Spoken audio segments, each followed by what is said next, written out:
Welcome, dear listener, to this calming exploration of history designed to help you unwind and drift off to a peaceful slumber. Before we begin our story, I'd love to know where in the world you're joining us from and what time of day it is for you right now. Feel free to leave a comment and say hello. And if you enjoy relaxing tales of times gone by, I invite you to subscribe for more soothing stories like this. Now make yourself comfortable, take a deep breath, and let your mind wander back to a bygone era known as the Renaissance. Spanning the 14th to 17th centuries, this period is often romanticized as a golden age of art, culture, and progress that brought Europe out of the Middle Ages and into the modern world. Names like Leonardo da Vinci, Michelangelo, and Shakespeare conjure images of soaring creativity and enlightened thinking. But what was life really like for the average person during this much exalted epoch? Behind the glittering facade of the Renaissance, the stark reality for most was an existence that was nasty, brutish, and short, to borrow the famous words of philosopher Thomas Hobbes. While a privileged few patronized the fine arts and pondered the mysteries of science, the vast majority toiled in wretched squalor, facing threats ranging from deadly plagues to religious persecution to the constant spectre of war. In this episode, we'll peek behind the curtain of history and examine the darker, dirtier, and more dangerous aspects of Renaissance life that are too often airbrushed out of the picture. We'll see that the remarkable cultural and intellectual achievements of this period were in many ways made possible by the thankless sacrifices of the countless commoners whose names have been lost to history. So get settled in as we embark on an unflinching journey into an age that, for all its wonders, could also be a living nightmare. Imagine yourself walking down a narrow, crooked street in Renaissance London. The year is 1590, and you are a common labourer living in the teeming tenements of the city's poorer quarters. As you step out your door, the first thing that hits you is the stench. There is no sewage system, so chamber pots are simply emptied out of windows into the gutters below. Animal dung, rotting garbage, and even human corpses are left to fester in the streets. Rats and flies spread disease unimpeded, and potable water is scarce. As you begin your long workday, you pass by the scenes of wretchedness that are commonplace in your neighbourhood. Beggars with open sores and missing limbs plead for alms, while orphaned children with bloated bellies wail from hunger. You avert your eyes and hurry along, knowing that their fate could easily be your own if injury or illness prevented you from earning your daily bread. For the poor, there is no social safety net, and even a minor misfortune can lead to utter destitution. Your destination is one of the many construction sites where London's rapid growth is being carried out on the backs of men like you. The hours are long, the labour is backbreaking, and the pay is a pittance. Hauling heavy loads of bricks and mortar, you feel a twinge in your abdomen and realise that you're developing a hernia from the constant strain. You know that if it worsens, you could be incapacitated and cast out on the street with no means of support.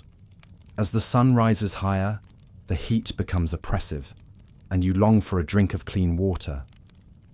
But the well has run dry, and the only liquid at hand is the foul, greenish ale provided by your employer. You have no choice but to gulp it down and try to ignore the burning in your gut. Dysentery is rife in the city, and you've seen scores of your fellow workers fall ill with the bloody flux. If the contagion takes hold of you, your only recourse will be the quackery of the barber surgeons, whose favourite cure is to drain your excess humours with primitive bloodletting. Finally, the sun begins to set, and your long day of toil comes to an end. As you wearily make your way home, you pass the towering facade of St. Paul's Cathedral, where the great architect Inigo Jones is overseeing a grand renovation. For a moment you marvel at its beauty, but then reality sets in. you know that a single carved stone in that edifice costs more than you'll earn in a lifetime, and that its splendor is not meant for the likes of you. At last, you come to your squalid lodgings and collapse onto your flea-ridden straw mattress. The room is packed with other laborers and their families, and the close quarters are a breeding ground for disease.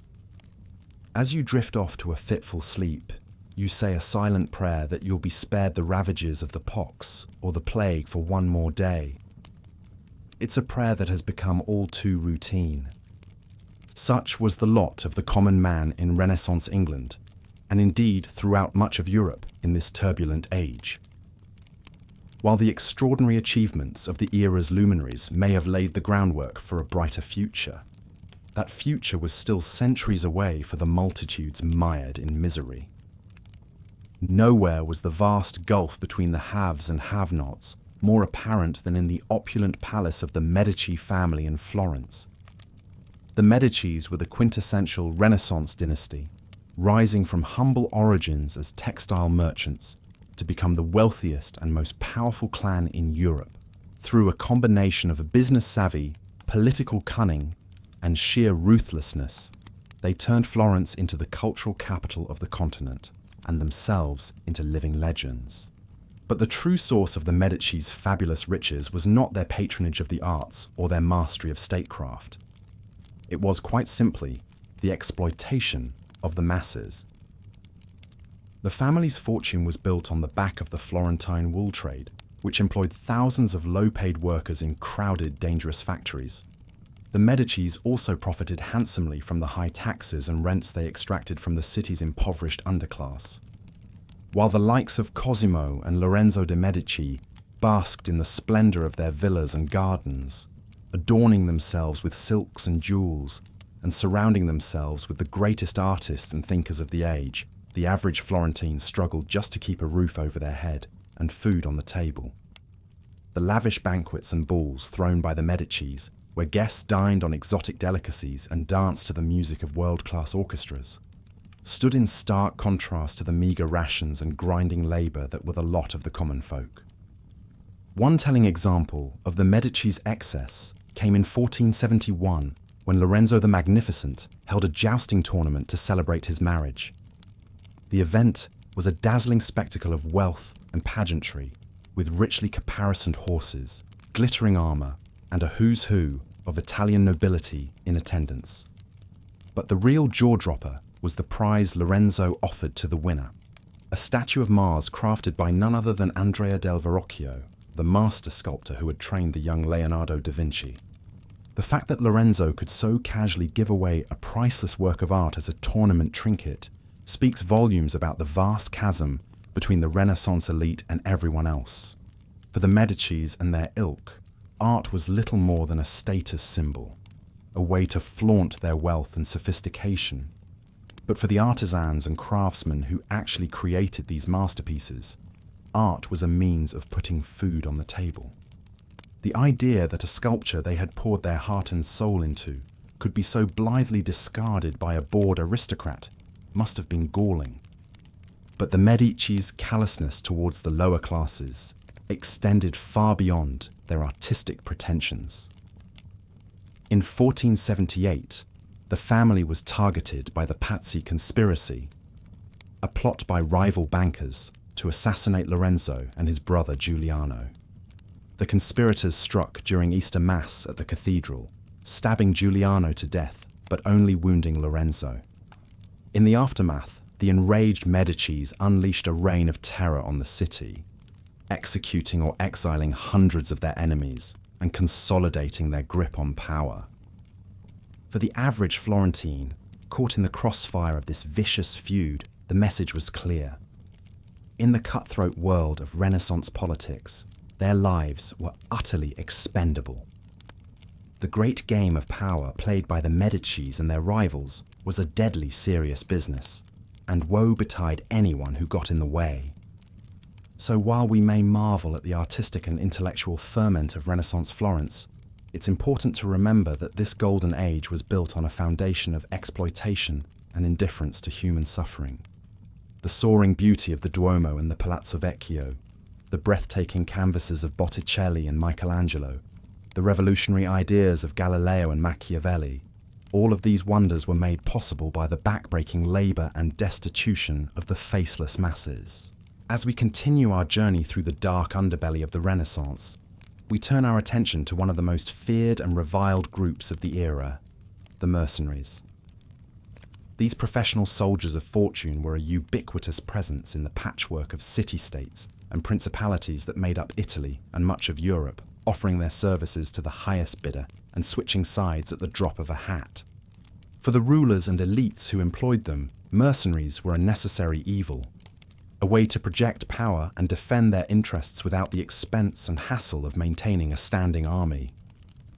But for the common people, mercenaries were a scourge, a horde of heavily armed thugs who roamed the countryside, pillaging and plundering at will. One of the most notorious mercenary captains of the Renaissance was a man named Francesco Busoni da Carmagnola. Born into poverty in the Piedmont region of Italy, Carmagnola rose through the ranks of the condottieri, mercenary companies, by dint of his cunning and brutality. He fought for a succession of masters, including the Visconti Dukes of Milan and the Republic of Venice, amassing a huge fortune along the way. But Carmagnola's loyalty was always for sale to the highest bidder, and in 1426 he betrayed his Venetian employers by defecting to their enemy, the Duke of Milan. For the next 5 years, he led Milanese armies in a series of devastating raids on Venetian territory, burning crops, looting villages, and leaving a trail of misery in his wake. The impact of Carmagnola's depredations on the ordinary people caught in the middle was incalculable. Farmers saw their livelihoods go up in smoke as their fields were torched and their livestock slaughtered. Artisans and labourers were press-ganged into building fortifications and supplying the mercenary horde. Women and children were subjected to unspeakable atrocities at the hands of the rampaging soldiers. And yet, despite the havoc he wreaked, Carmagnola was hailed as a hero by the Milanese, who showered him with honours and wealth. His treachery against Venice was seen as a masterstroke of realpolitik, a triumph of Machiavellian cunning over naive idealism. It was a stark reminder that, in the dog-eat-dog world of Renaissance Italy, might made right and the ends always justified the means. But Carmagnola's luck finally ran out in 1432, when he again switched sides and led a Venetian army against his former Milanese masters. This time, however, he was outfoxed and outfought by the Duke of Milan's generals, and his army was routed. Carmagnola himself was captured and hauled back to Venice in chains.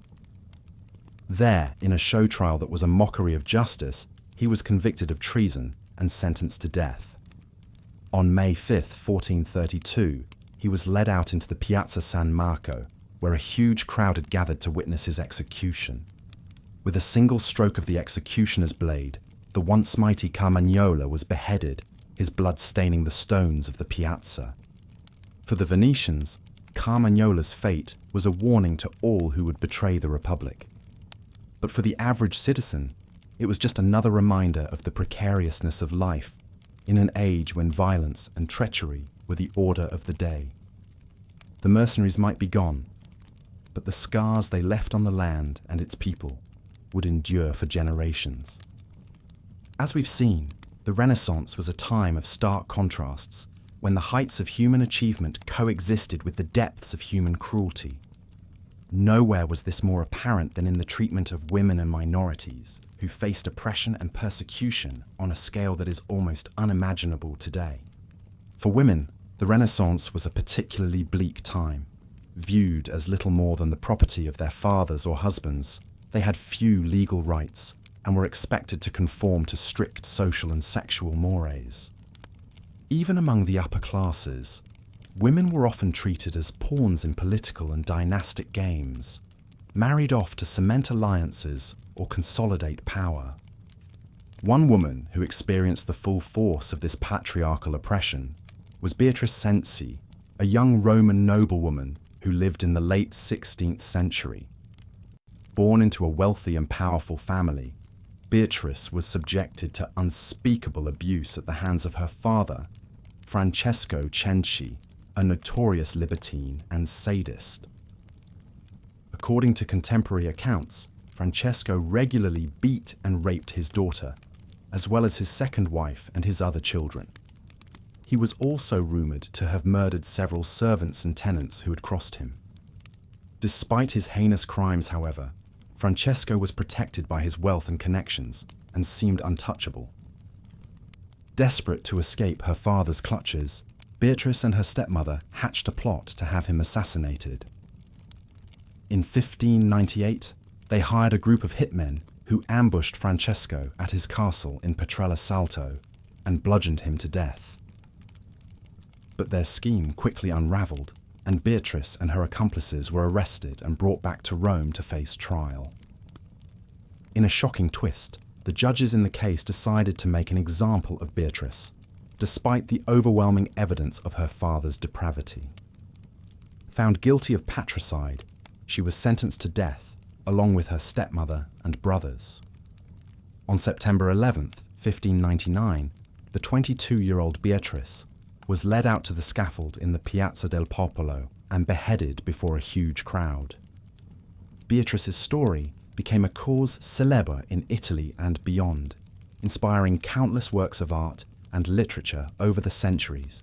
For many, she was a symbol of the injustice and oppression faced by women in a society that valued them only as property and breeding stock. Her tragic fate was a reminder that, no matter how wealthy or well-connected a woman might be, she was still ultimately at the mercy of the men who controlled her life. But if the plight of women in the Renaissance was dire, that of religious and ethnic minorities was even worse.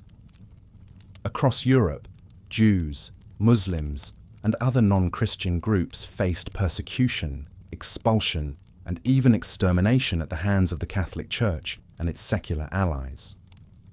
One of the most notorious examples of this was the Spanish Inquisition, a campaign of terror launched by King Ferdinand and Queen Isabella in 1478 to root out heresy and enforce religious conformity. Over the next 3 centuries, the Inquisition would torture, imprison, and execute tens of thousands of people, many of them Jews and Muslims who had been forcibly converted to Christianity. One of the Inquisition's most famous victims was a man named Luis de Carvajal, a converso, converted Jew, from a prominent New Christian family in Mexico City. Born in 1566, Luis was raised as a Catholic but secretly practiced Judaism, a crime punishable by death under Spanish law. In 1589, Luis and his family were denounced to the Inquisition by a disgruntled servant. Arrested and thrown into prison, they were subjected to brutal torture and interrogation in an effort to make them confess their heresy. Luis initially held out, but after months of suffering, he finally broke and admitted to being a practicing Jew. As punishment for his crimes, Luis was sentenced to be burned at the stake. On December 8, 1596, he was led out to the Plaza Mayor in Mexico City, where a huge crowd had gathered to watch his execution. Tied to a stake and surrounded by piles of wood, Luis was given one last chance to recant his faith and save his life. But he refused, declaring that he would die a Jew. As the flames consumed his body, Luis recited the Shema, the Jewish prayer of faith, until his last breath. His courage in the face of unimaginable suffering became a source of inspiration for the secret Jews of Mexico and beyond, who saw him as a martyr for their cause. But Luis's story was just one of countless others in an age when religious intolerance was the norm. From the expulsion of the Jews from Spain in 1492 to the massacres of Protestants in France during the Wars of Religion, the Renaissance was a time when difference was often met with violence and persecution. It's a reminder that, for all its glories, the Renaissance was also an age of darkness, when the light of reason and tolerance was often snuffed out by the forces of bigotry and superstition. As we look back on this complex and contradictory era, it's important to remember the untold stories of those who suffered and died in the shadows of history. For most people living during the Renaissance, life was a constant struggle against disease, hunger, and violence, without the benefit of modern medicine or sanitation even. The terrible sanitation conditions of Renaissance cities made disease outbreaks an ever-present danger. Imagine the putrid stench that would have assaulted your nostrils while walking down a typical street. Chamber pots and human waste were routinely emptied out of windows, splattering into the narrow alleys below. Animal carcasses, rotting kitchen scraps, and all manner of refuse littered the streets and open gutters. Swarms of flies buzzed incessantly around the piles of filth. The hot summer sun only intensified the fetid odours. To make matters worse, clean water was hard to come by. Public wells and fountains were often contaminated by the unsanitary conditions. Cholera, dysentery, and other waterborne diseases stalked the populace. Even the wealthy weren't immune. The famous composer Wolfgang Mozart likely died of a bacterial infection caused by impure water or spoiled meat. Let's follow a day in the life of Will, a common labourer in London in the 1500s, to see how he navigated this fetid urban landscape. Will awakens before dawn in the tiny, cramped room he shares with his wife and 4 children. The chamber pot in the corner is nearly overflowing from last night. He'll have to remember to empty it out the window later. Stepping out into the narrow street, the first thing that hits Will is the overpowering stench from the open sewer that runs down the centre of the lane. A mangy dog picks at a pile of rotting food scraps nearby. Will's bare feet squelch into something unpleasant, but there's no time to worry about that now. He has to get to work. He's one of the lucky ones to even have a job. As Will hurries through the twisting alleyways, he passes children playing amidst the rubbish and filth. A woman empties a basin of greasy water right into his path, but he dodges it with the nimbleness of long practice. The bells of nearby churches begin to ring, calling the pious to prayer, but Will hasn't been to church in years. No point in praying when his family is barely scraping by.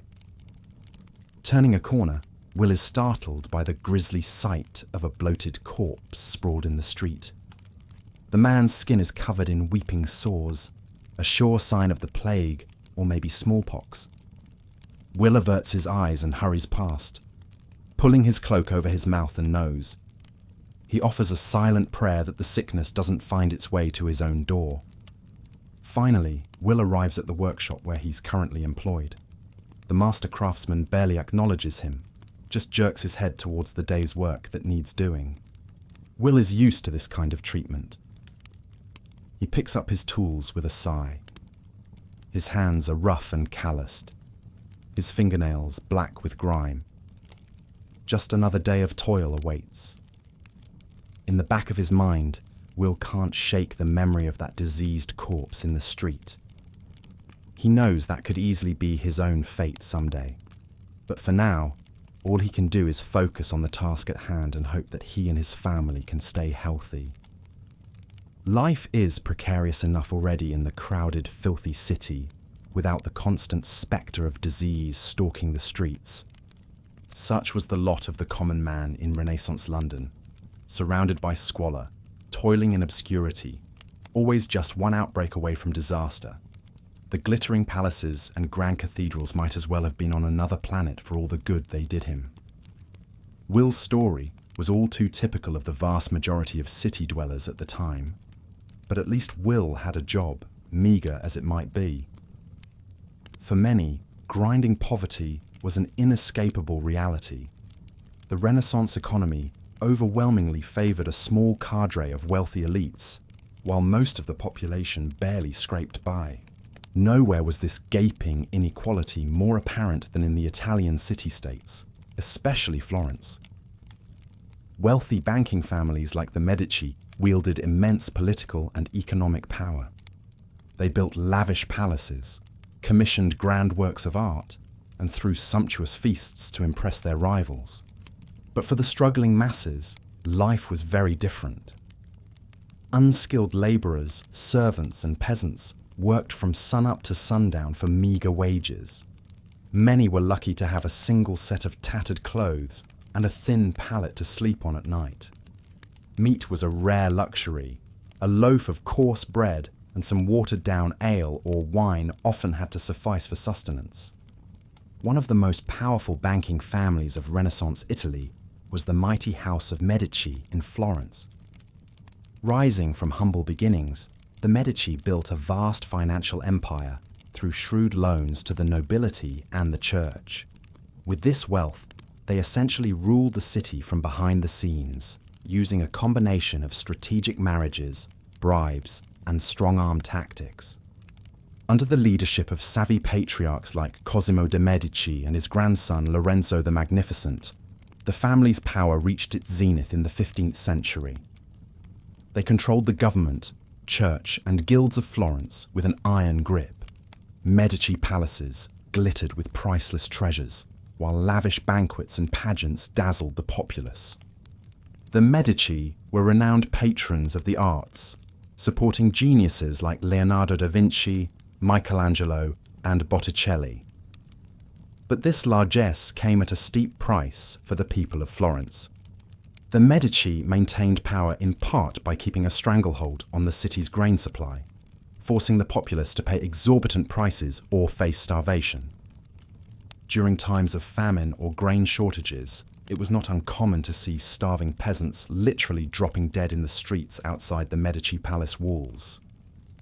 While the family hosted dazzling masked balls and feasted on delicacies from around the world, the average Florentine might not know where their next meal was coming from. This kind of heartless calculation was just business as usual for the ruthless Medici clan. They were the ultimate political puppet masters, making kings and popes dance to their tune. But for the struggling underclass, the Medici's ostentatious wealth and power must have seemed like a cruel joke. Imagine the bitter resentment a humble farmhand or washerwoman might have felt, toiling away for a few copper coins while the Medici and their cronies lived in opulent splendour. The gaping inequality of Renaissance society was impossible to ignore. But openly defying the likes of the Medici was unthinkable. They held the power of life and death over the citizenry. So the working poor of Florence had little choice but to keep their heads down, their bellies empty, and their anger internalized. They could only dream of the day when their oppressors might finally get their comeuppance. But such fantasies were little comfort in the face of backbreaking labor and gnawing hunger.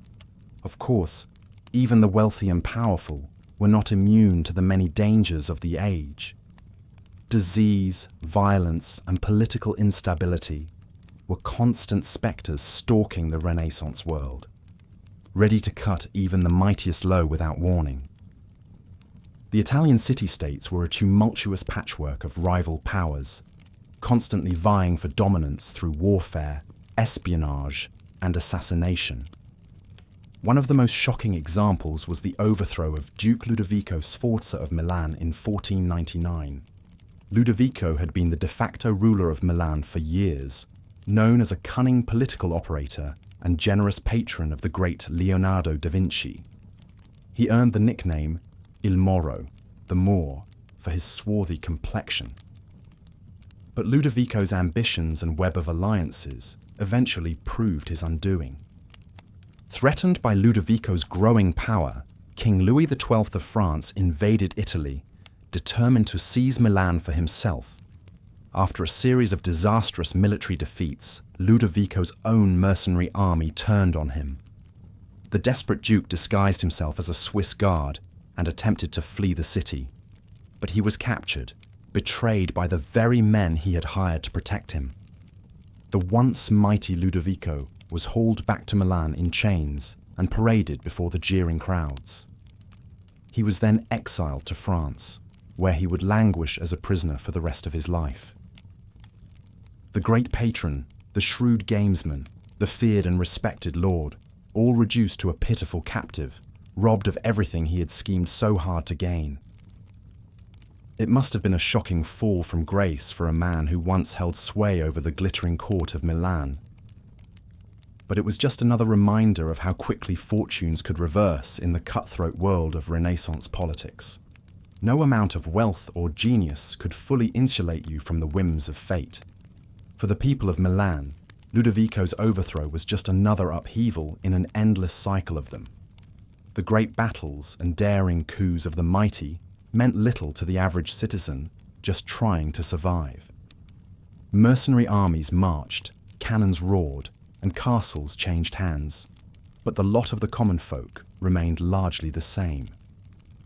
The chaos and violence of the Italian wars raged on around them, a periodic scourge laying waste to town and countryside alike. One year, you might be going about your business in a peaceful city. The next, your home could be sacked and burned by rampaging French or Spanish troops, your family scattered or slaughtered. It was a time of great uncertainty, when even the most powerful could fall at any moment.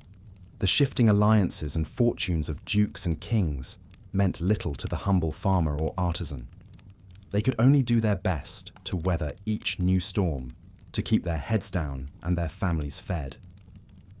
So while the great dramas of the age played out on the stage of history, the common people remained largely in the background, faceless and forgotten, toiling on as best they could through each new upheaval. The Renaissance was a time of great art and learning, but also of great suffering and turmoil for the voiceless masses. And few were more voiceless or downtrodden than women and minorities in Renaissance society.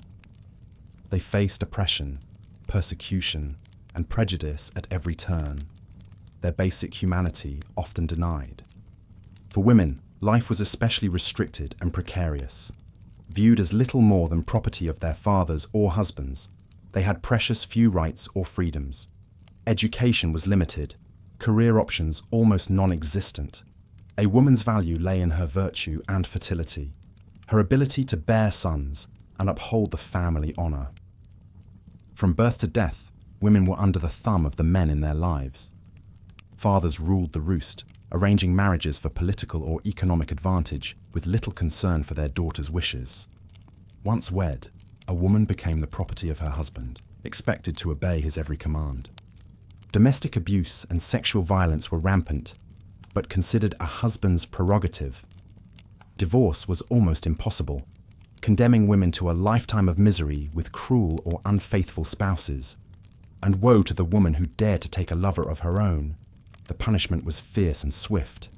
A woman's role was in the home, running the household and raising children. But even this was no haven. Childbirth was agonizingly painful and terribly dangerous without modern medicine. Many women died in labor or shortly after from infections. Those who survived often faced a lifetime of unending pregnancies, watching many of their babies perish from disease and malnutrition. The few women who dared to break the mold faced immense obstacles. The brilliant scholar Cassandra Fedele fought for her education in a society that believed women were incapable of higher learning. The great artist Sofonisba Anguissola had to battle every step of the way for recognition in the male-dominated art world. But for the vast majority of women, even these limited freedoms were out of reach. They remained cloistered and shackled, their dreams and ambitions throttled by the rigid confines of their society. It's hard to fathom the depths of frustration, despair, and sheer boredom that must have plagued so many half-lives, forever stunted. And yet, women found what small ways they could to assert their humanity in a world stacked against them. They formed deep bonds with each other, found solace in religion and charitable works. Some, like the great poet Vittoria Colonna, managed to make their voices heard against all odds. But they were the rare exceptions.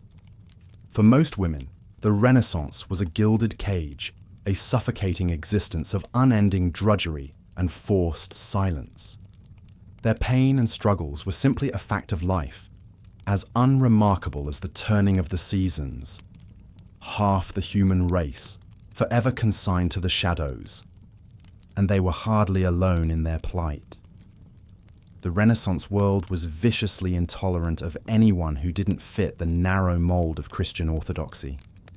Jews, Muslims, and other religious minorities faced constant threat of persecution, expulsion, or worse.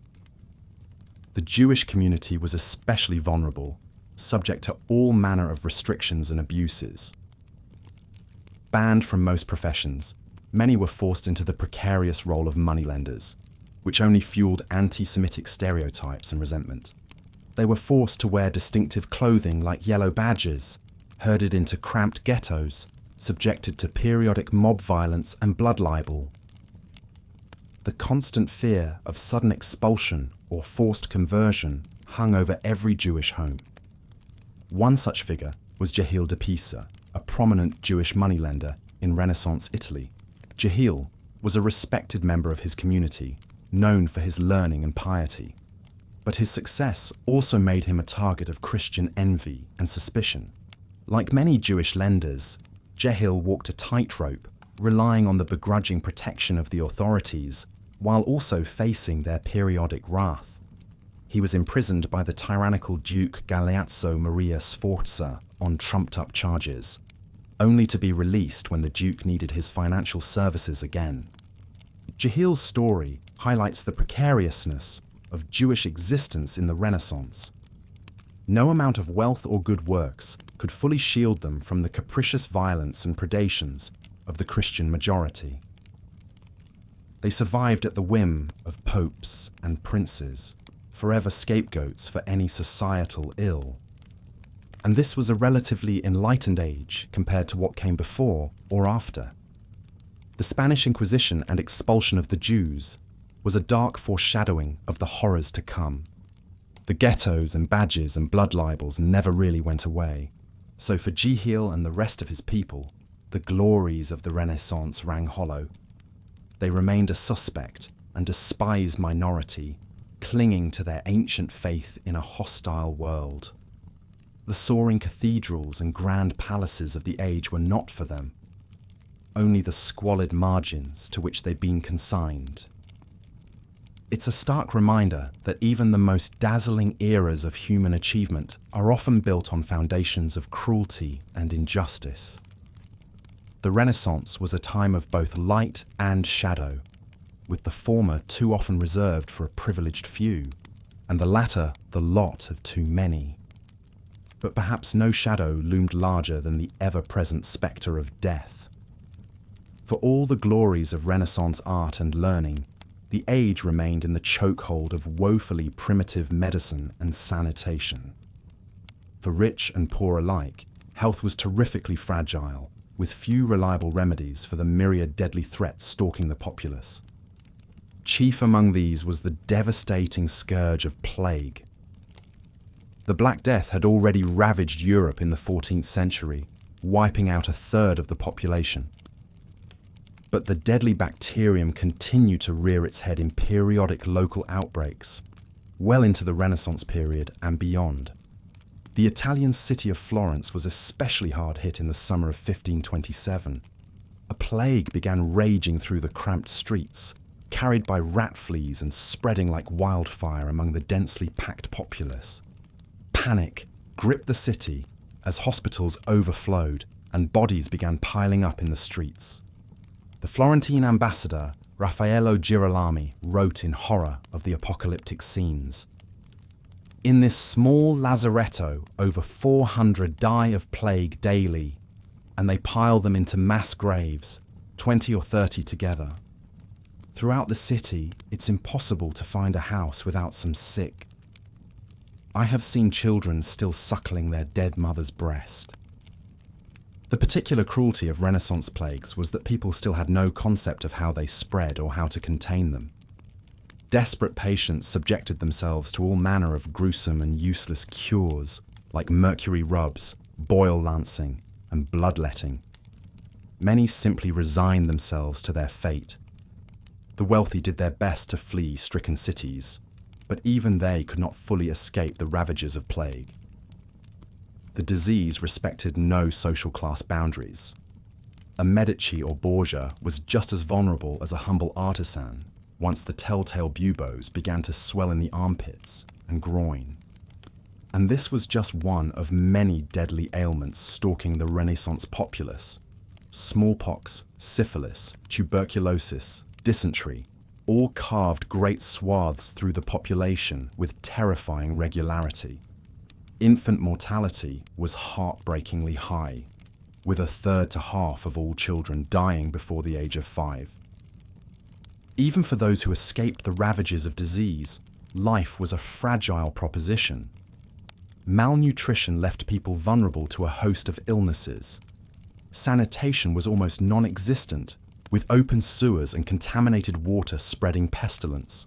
Workplace accidents, crime and violence snuffed out lives abruptly and senselessly.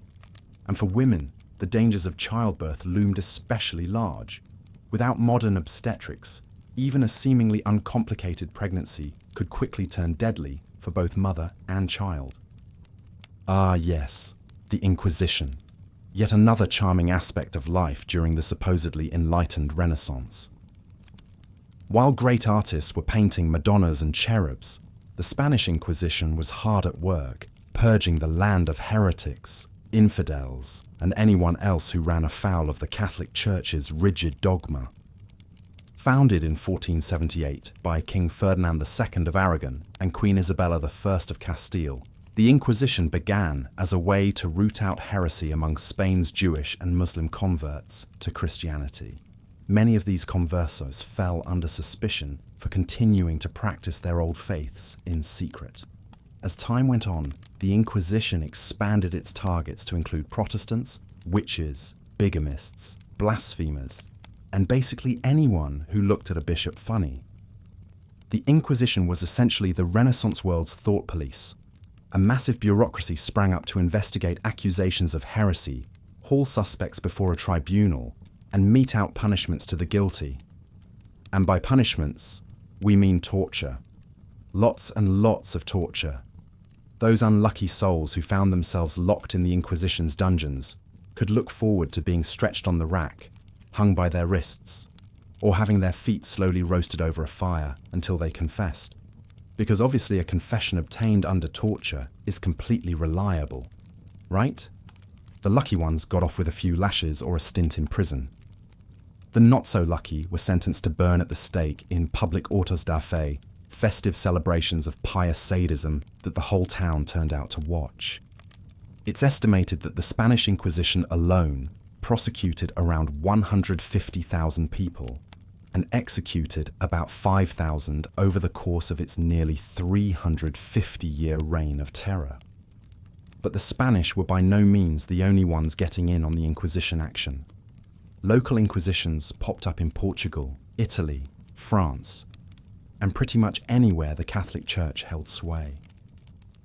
Even though relatively progressive Venice had its own inquisition to sniff out heretical influence from those perfidious Protestants. Truly, no Renaissance city was complete without a crack squad of theological enforcers to keep the rabble in line. For a glimpse of what it was like to live under this oppressive climate of suspicion and paranoia, let's peek in on the Aguilar family of Toledo. Diego Aguilar was a successful spice merchant and a converso whose Jewish ancestors had reluctantly converted during the mass expulsions of 1492. Diego did his best to play the part of a good Christian, attending Mass regularly, and even serving on the parish council. But privately, he clung to his Jewish identity, teaching his children Hebrew prayers and secretly observing Shabbat and kosher dietary laws. All it took was one disgruntled servant to bring the Aguilar's world crashing down. The maid, bitter over being fired, denounced the entire family to the local inquisitor, claiming she had seen them engaged in Jewish rituals behind closed doors. In the dead of night, Diego and his wife Maria were dragged from their beds by armed familiars of the Inquisition and hauled off to the secret prisons for questioning. There, Diego steadfastly maintained his innocence, even as his interrogators turned to harsher and harsher methods to induce his confession. Poor Maria, meanwhile, wasn't able to withstand the agonies of the rack. She broke down and admitted that the family had indeed been practicing Judaism in secret. Her confession sealed her husband's fate. Found guilty of Judaizing and relapsed heresy, Diego Aguilar was sentenced to burn. He and a dozen other condemned heretics were marched out to the public square, tied to stakes, and set ablaze before a jeering crowd. The thick, choking smoke and stench of charred flesh was probably almost enough to cover up the usual odors of sewage and filth wafting through the streets of Toledo. As for Maria, her coerced confession saved her from the stake, but she was forced to endure the shame of a public auto da fe, wearing the penitent's San Benito, and spent the next 7 years wasting away in the Inquisition's prisons. The family's property was seized and their children farmed out to good Christian households to be raised properly in the faith. The Aguilar's tragedy was all too common in Spain and beyond throughout the duration of the Inquisition. Piety and orthodoxy were the order of the day, and the Inquisition made sure everyone knew that the wages of heresy was death. So much for the Renaissance as a time of free inquiry and religious tolerance. I guess no historical age can be all humanism and enlightenment. There's always going to be some fire and brimstone mixed in there somewhere. While the Inquisition was originally intended to police the beliefs of converts and so-called new Christians, it eventually spread its net far wider, seeing enemies of the faith around every corner. Protestants were an obvious target once the Reformation began making inroads into Catholic lands in the 16th century. In Spain, sympathy for the Protestant cause could earn you a burning, as the imperial Habsburg rulers sought to keep Luther's heresy from contaminating their subjects' souls. Likewise, John Calvin's Reformed theology became a capital crime.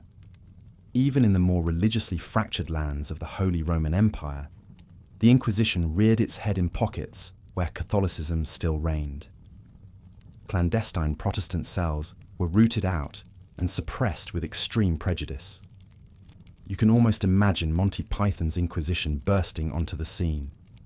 Nobody expects the Protestant Reformation. Our chief weapon is surprise, except with more blood and screaming. But perhaps the most notorious excess of Europe's collective Inquisition fever was the witch hunts that raged in the 16th and 17th centuries. Now, the Inquisition didn't really take witchcraft all that seriously at first.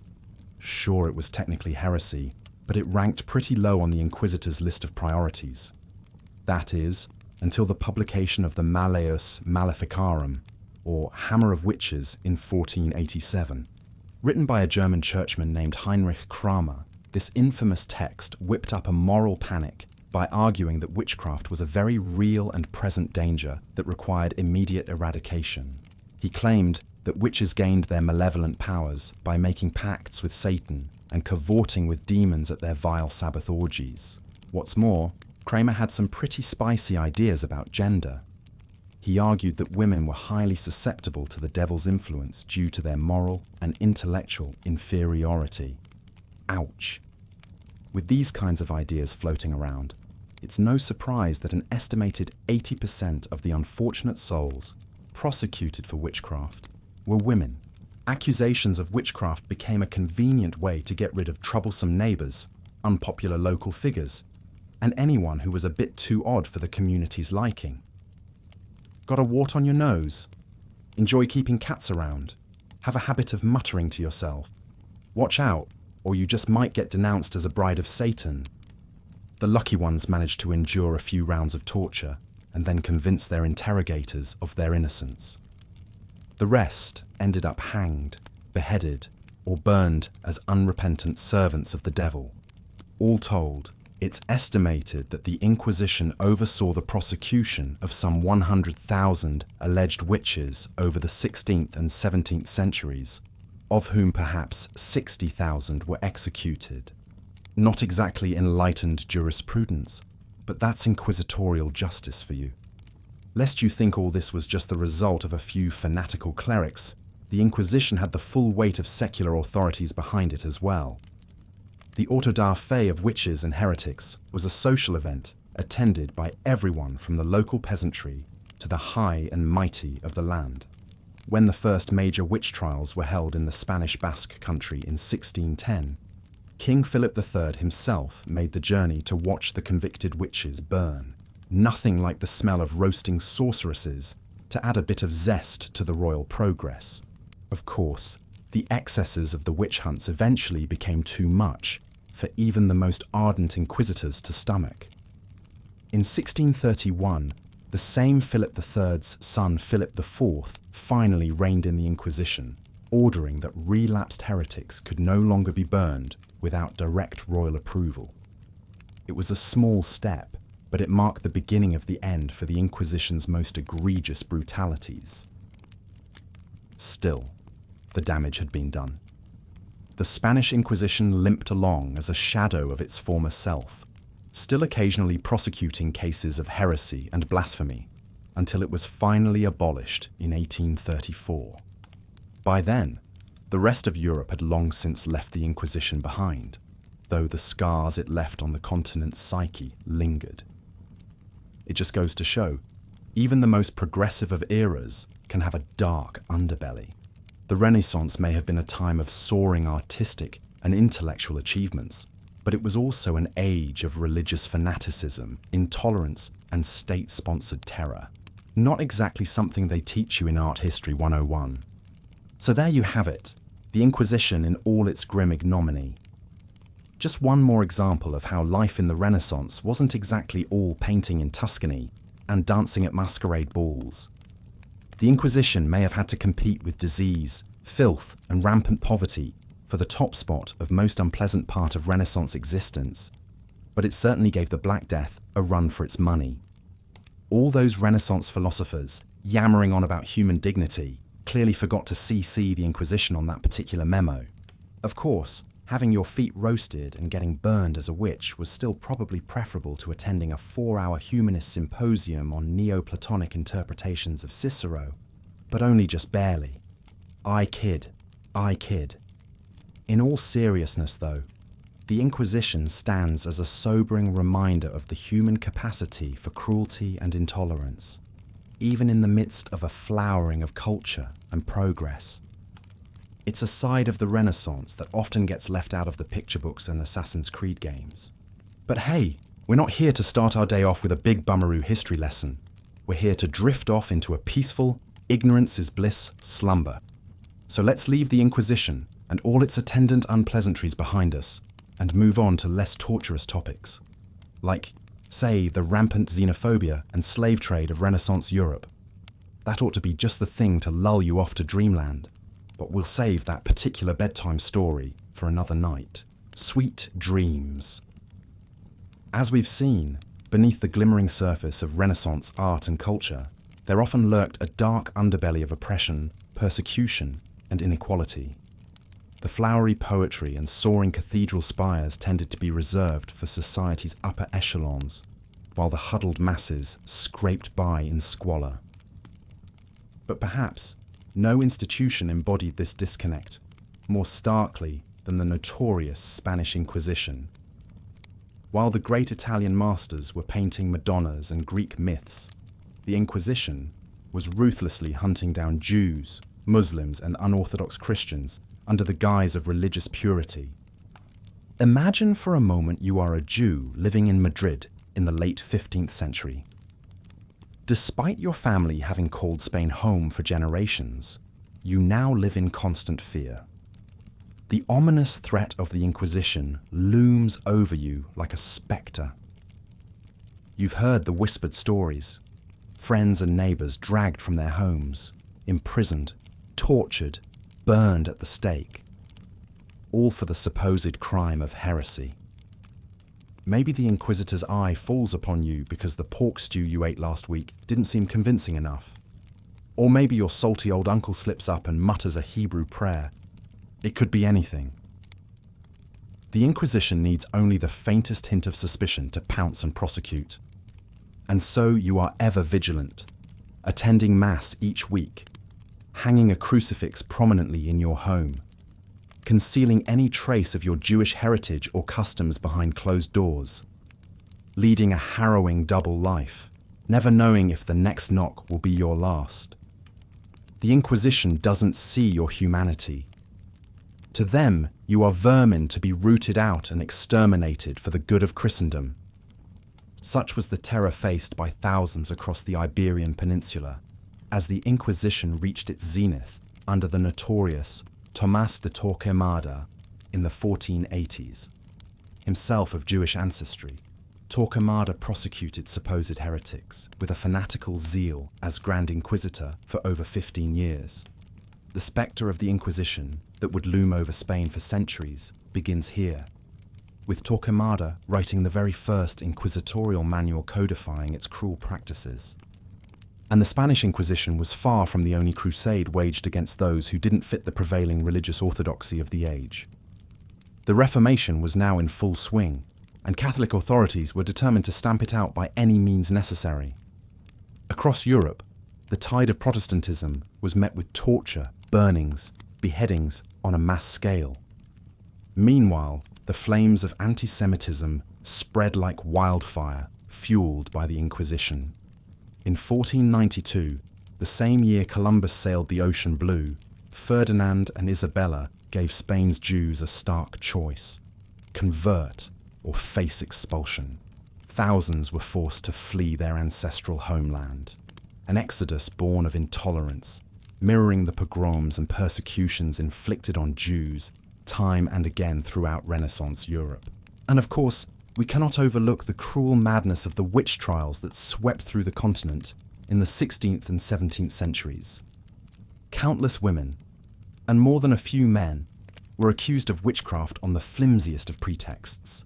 Superstition, misogyny, and mass hysteria created a perfect storm that consumed between 40,000 to 60,000 victims.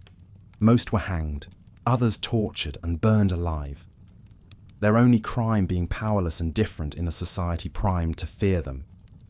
Take the story of Ursula Kemp, an Englishwoman who worked as a healer and midwife in the 1580s. When a few of her patients failed to recover, she was blamed for bewitching them. Accusations multiplied and flew as they so often did. Jealous neighbors denounced her as a witch, spinning wild tales of dark magic and consorting with demons. Poor Ursula never stood a chance against the might of church and state. She was arrested, stripped, and searched for a witch's mark. When no physical proof could be found, she was subjected to sleep deprivation and threats until she finally confessed to being a witch and a bad woman. In 1582, Ursula Kemp was hanged for a crime she did not commit, like so many other innocent women swept up in the tide of hysteria. Zoom out for a moment to consider the tragic irony at play. The Renaissance is often heralded as a triumph of humanism, a celebration of the beauty, potential, and worth inherent in every individual. An age where the supreme dignity of the human spirit reigned supreme. Tell that to Ursula Kemp as she dangles from the gallows simply for being an outsider. Tell it to the Jews and Moriscos of Spain, driven from their homes for praying to the wrong God. Tell it to anyone who fell afoul of the religious fervor and intolerance that gripped so much of Renaissance Europe. Humanism is a fine notion for the privileged few who pen epic poetry by candlelight. But it was in short supply for the marginalized souls snared by the Inquisition's cold hand. This is the Renaissance too few talk about. The one where ancient hatreds and prejudices found new outlets. Where the same intellectual vibrancy that yielded sublime artworks also contorted into strict religious dogmas brutally enforced. It seems the light of human potential celebrated in the era's art and philosophy cast some very dark shadows indeed. And speaking of shadows, have you ever stopped to ponder how the average Renaissance peasant passed the long hours between sunset and sunrise? It can be hard for us to imagine, so accustomed as we are to abundant artificial lighting that banishes the night with the flick of a switch. But for much of human history, true darkness reigned over half of most people's lives. Our Renaissance forebears didn't have electricity, much less smart bulbs or three-way lamps. When night fell, it fell hard. The only feeble glimmers to be had were flickering candles, smoky rushlights, perhaps a sputtering oil lamp if you were well off. And even those extravagances were used sparingly by all but the wealthiest. Tallow candles were an expensive luxury for the average soul. You'd be lucky to burn one for an hour or two before being plunged back into shadow. So what was an humble peasant to do once their meagre light ration was exhausted? The same thing generations had always done: go to bed. Without the unnatural disruption of artificial light, most people's circadian rhythms were intimately attuned to the rising and setting of the sun. When darkness blanketed the land, they took it as a cue to retire, rising again with the cockerel's crow at dawn. But in that interval between dusk and slumber, people often whiled away an hour or two immersed in the dark. They'd stare into the dying embers of the hearth, trade stories, indulge in some evening hanky-panky. The night was a time for quiet intimacies that the harsh light of day didn't allow. Of course, darkness also held its fair share of terrors for Renaissance folks. Evil spirits and witches were thought to prowl the shadows beyond the safety of the home fires. Criminals and brigands used the cover of night for all manner of skullduggery, and the lack of illumination made even simple tasks like answering nature's call fraught with peril. Many a medieval peasant likely took a nasty tumble fumbling for the chamber pot in the dark. So the next time you switch off your bedside lamp and snuggle in for a restful 8 hours, take a moment to appreciate that simple luxury. For a Renaissance serf, the night was a far more consuming, mysterious affair. They lived half their lives in a darkness we can scarcely imagine, making their own meagre light against the void. It's a darkness that in our 24/7 world has become yet another obscure relic of a distant age. But let's step out of the shadows and into the revealing light of day to meet one of the great minds of the Renaissance, although he was not recognized as such in his lifetime. His name was Bernardino Telesio, and his story speaks volumes about the era's intellectual climate. Born to a noble family in southern Italy in 1509, Telesio was a quintessential Renaissance man. Deeply versed in the classics, he penned works of philosophy, mathematics, and poetry with equal aplomb. But his true passion lay in plumbing the secrets of the natural world. At a time when most still looked to the Bible and ancient Greeks for their science, Telesio dared to trust his own senses and observations.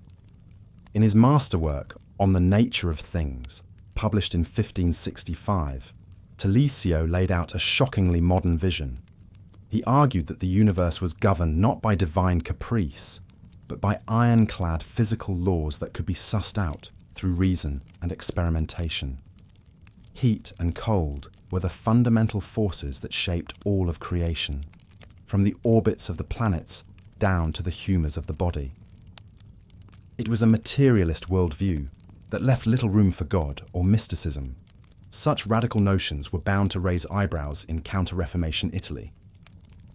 Although Telesio was a devout Catholic, his ideas reeked of heresy to the snouts of the Inquisition. As the revised edition of his magnum opus flew off the printing press in 1570, they pounced. The book was banned, the unsold copies seized and burned. Any remaining volumes had to include humiliating revisions to make them more palatable to the church. Telesio himself escaped the wrath of the Inquisition. He had friends in very high places like Pope Pius IV. But his revolutionary theories were suppressed, lost to all but a few scattered disciples. The Inquisition had made its point loud and clear. There was no room in the Renaissance for a science unshackled from religious dogma. It would be another century before the Enlightenment truly established the supremacy of empirical reason over blind faith. Bernardino Telesio was a man born out of time, a tragic prophet whose dangerous ideas were stamped out before they could truly take root. He died in 1588, his ultimate dream of a science guided solely by nature's truths, unfulfilled but unextinguished. And there you have yet another defining paradox of the Renaissance encapsulated in a single man.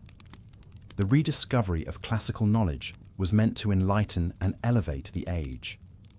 But when that knowledge threatened the powers that be, it was ruthlessly suppressed by the same church that had once been the great patron of Renaissance learning. A reminder that an idea can be both ahead of its time and on the wrong side of history. For those on the margins and fringes of Renaissance society, for the Bernardino Telesios and Ursula Kemps, life wasn't just harsh and unpleasant. It could be cut brutally short for thought crimes against the status quo. The light of learning that still dazzles us from the era often casts the darkest of shadows over those who fail to stay in the lines. Something to muse on, perhaps, in those liminal moments between wakefulness and sleep, when the mind is alone with itself in the dark. The Renaissance remains an endlessly complex tapestry, radiant and blood-soaked all at once. In teasing out its darker threads, we simply seek to know it more completely, more truly, to confront the cruelty and contradiction that forever lurked beneath the glittering surface.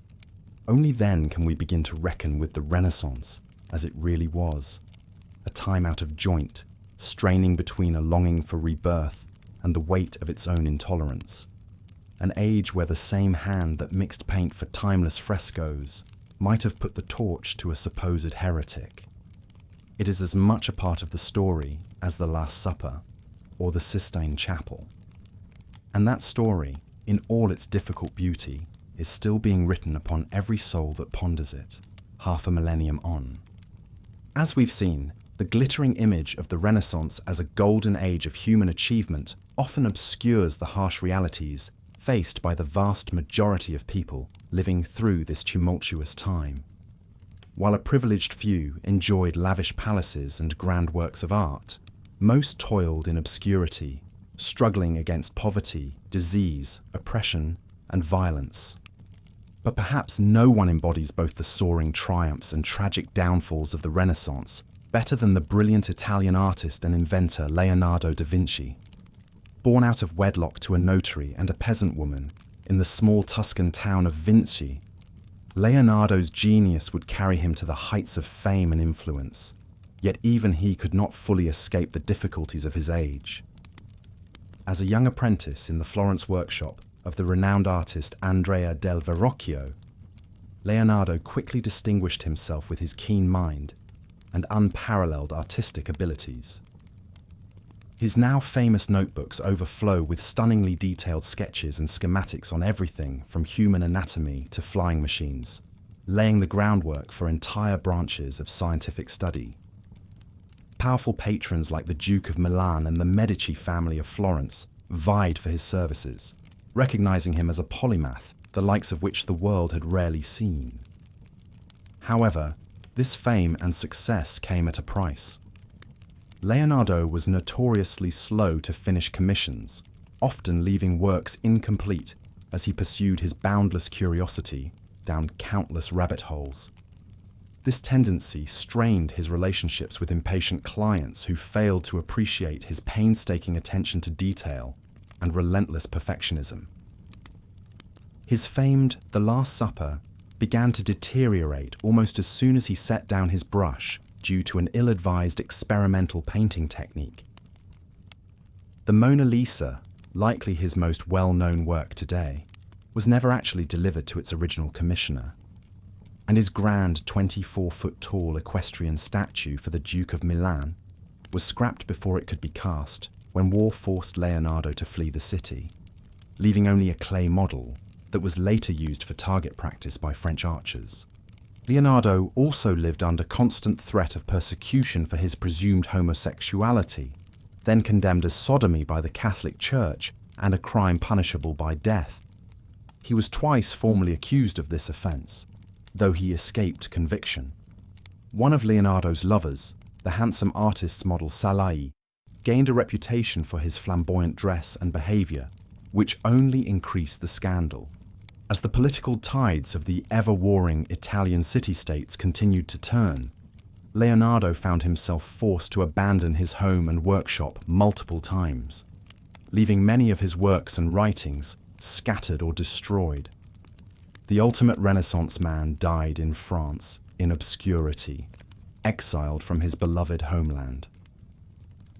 It would be centuries before the true scope of his visionary brilliance was recognized. The life of Leonardo da Vinci showcases the double-edged nature of fame and ambition in an age when even the most celebrated geniuses could find themselves brought low by social strictures, religious intolerance, and the capricious whims of wealthy patrons. It serves as a poignant reminder that the shining legacy of the Renaissance was built on a foundation of human struggle we ought not forget.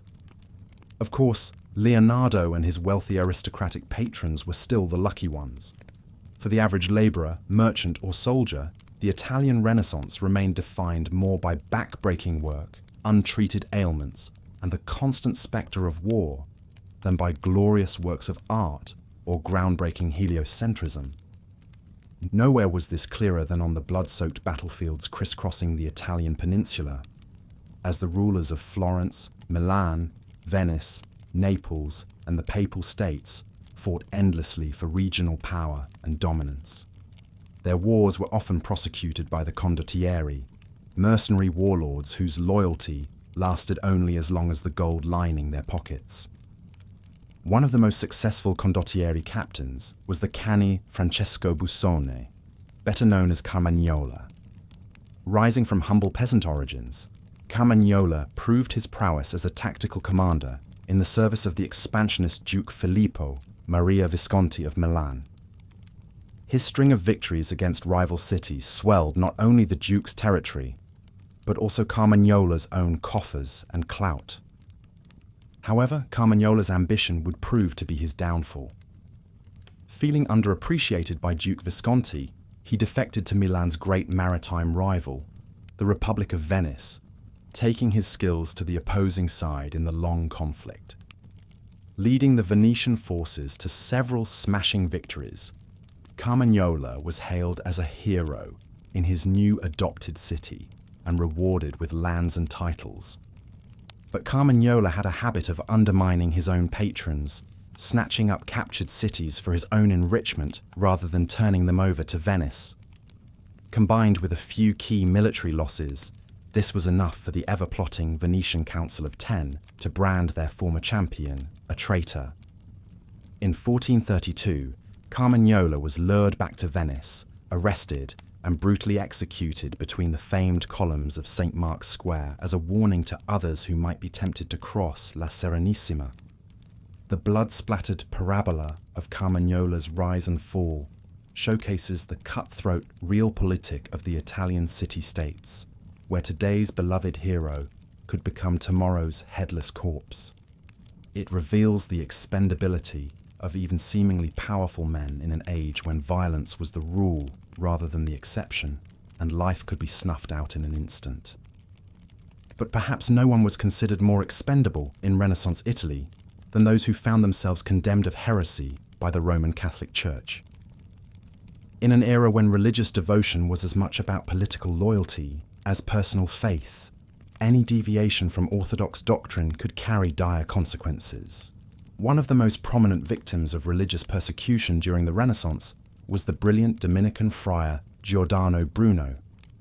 Born in 1548 near Naples, Bruno took holy orders as a young man, but quickly ran afoul of his superiors for his controversial views on theology, cosmology, and philosophy. A voracious reader and freethinker, Bruno devoured ancient texts and cutting-edge Renaissance humanist scholarship with equal relish. He developed a unique worldview that blended Neoplatonic mysticism with Copernican heliocentrism, arguing for an infinite universe populated by endless worlds, a direct challenge to the Church's Aristotelian geocentric dogma. Bruno's provocative ideas made him a target of the Roman Inquisition, forcing him to flee his native Italy to avoid arrest. He spent years wandering Europe, finding temporary refuge in the more tolerant courts of France, England, and Germany. But he could not hold his tongue, continuing to write and debate his radical cosmological and philosophical notions. His fiery temper and acerbic wit didn't win him many friends either. He made enemies of powerful figures like the famed French mathematician Fabrizio Mordente, whose prized compass design Bruno mocked as inaccurate. Mordente would later testify against Bruno before the Inquisition, accusing him of plagiarism. In 1592, Bruno made the fateful decision to return to Italy under the protection of a powerful Venetian patron. But once again, his controversial views and abrasive manner brought him to the attention of the Inquisition. He was arrested and extradited to Rome to face charges of heresy. Bruno's trial lasted 7 years, during which he was repeatedly interrogated and pressured to recant his unorthodox beliefs. But he refused to back down, insisting that his ideas were compatible with Christianity and that the Church was wrong to suppress the free exchange of knowledge. In the end, Bruno's intransigence sealed his fate. In 1600, he was declared a heretic and sentenced to death. He is said to have defiantly told his accusers, "Perhaps you pronounce this sentence against me with greater fear than I receive it." Bruno was burned at the stake in the Campo de' Fiori in Rome, his ashes scattered in the Tiber River. The tragic tale of Giordano Bruno exemplifies the dangerous battle lines between faith, reason, and authority in the Renaissance era. It reveals how even the most brilliant minds could find themselves silenced and destroyed for daring to question the prevailing orthodoxy of their time. Bruno's story also highlights the often overlooked diversity of thought during the Renaissance. Far from a monolithic march of progress, it was an age of vibrant intellectual discourse and debate, where unconventional ideas could flourish in the margins even as they were suppressed by the powers that be. These same fault lines would erupt into full-scale conflict a few decades after Bruno's death with the Protestant Reformation and the Catholic Counter-Reformation, plunging Europe into a century of religious warfare. The exuberant humanism of the Renaissance would give way to the rigid dogmatism of the Baroque, as the Catholic Church reasserted its authority with a new militant zeal. But even in this age of upheaval and uncertainty, pockets of light and learning continue to shine. From the literary salons of Venice and Naples to the scientific academies of Paris and London, the legacy of the Renaissance lived on in the minds and hearts of those who dared to dream of a better world. As we look back on this pivotal period of history from our vantage point in the present, it's easy to get lost in the grand narratives of progress and decline, of heroes and villains, of light and shadow. But the reality, as always, is far more complex and nuanced. The Renaissance was an age of both soaring triumphs and crushing tragedies, of both breathtaking beauty and stomach-churning brutality. It was a time when the human spirit reached for the heavens, even as it remained mired in the muck of ignorance, superstition, and cruelty. To truly understand the Renaissance, we must grapple with all of these contradictions and paradoxes. We must see it not as a mythic golden age or a dark abyss, but as a deeply human era, full of flawed individuals struggling to make sense of their world and their place in it. In the end, perhaps the most enduring lesson of the Renaissance is that the pursuit of knowledge, beauty, and progress is always an unfinished project, one that each generation must take up anew in the face of its own challenges and limitations.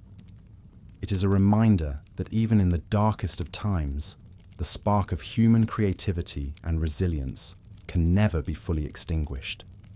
So let us remember the Renaissance not just for its glories, but also for its struggles. Let us honor the memory of those who dared to challenge the status quo, even at the cost of their own lives. And let us carry forward their spirit of inquiry, empathy, and hope as we navigate the uncharted waters of our own time. For in the end, the true legacy of the Renaissance is not the specific works of art or ideas it produced, but the enduring belief in the power of the human mind and spirit to shape our world for the better. It is a legacy that belongs to all of us, and one that we must continue to nurture and defend, even in the face of great adversity. As we drift off to sleep tonight, let us dream of a world where the light of reason and compassion shines brighter than the darkness of ignorance and fear. A world where every human being has the opportunity to fulfill their God-given potential, free from the shackles of oppression and injustice. This is the world that the great thinkers and artists of the Renaissance dared to imagine, even if they could not fully realize it in their own time. It is a world that we must continue to strive for, in our own small way, with each passing day.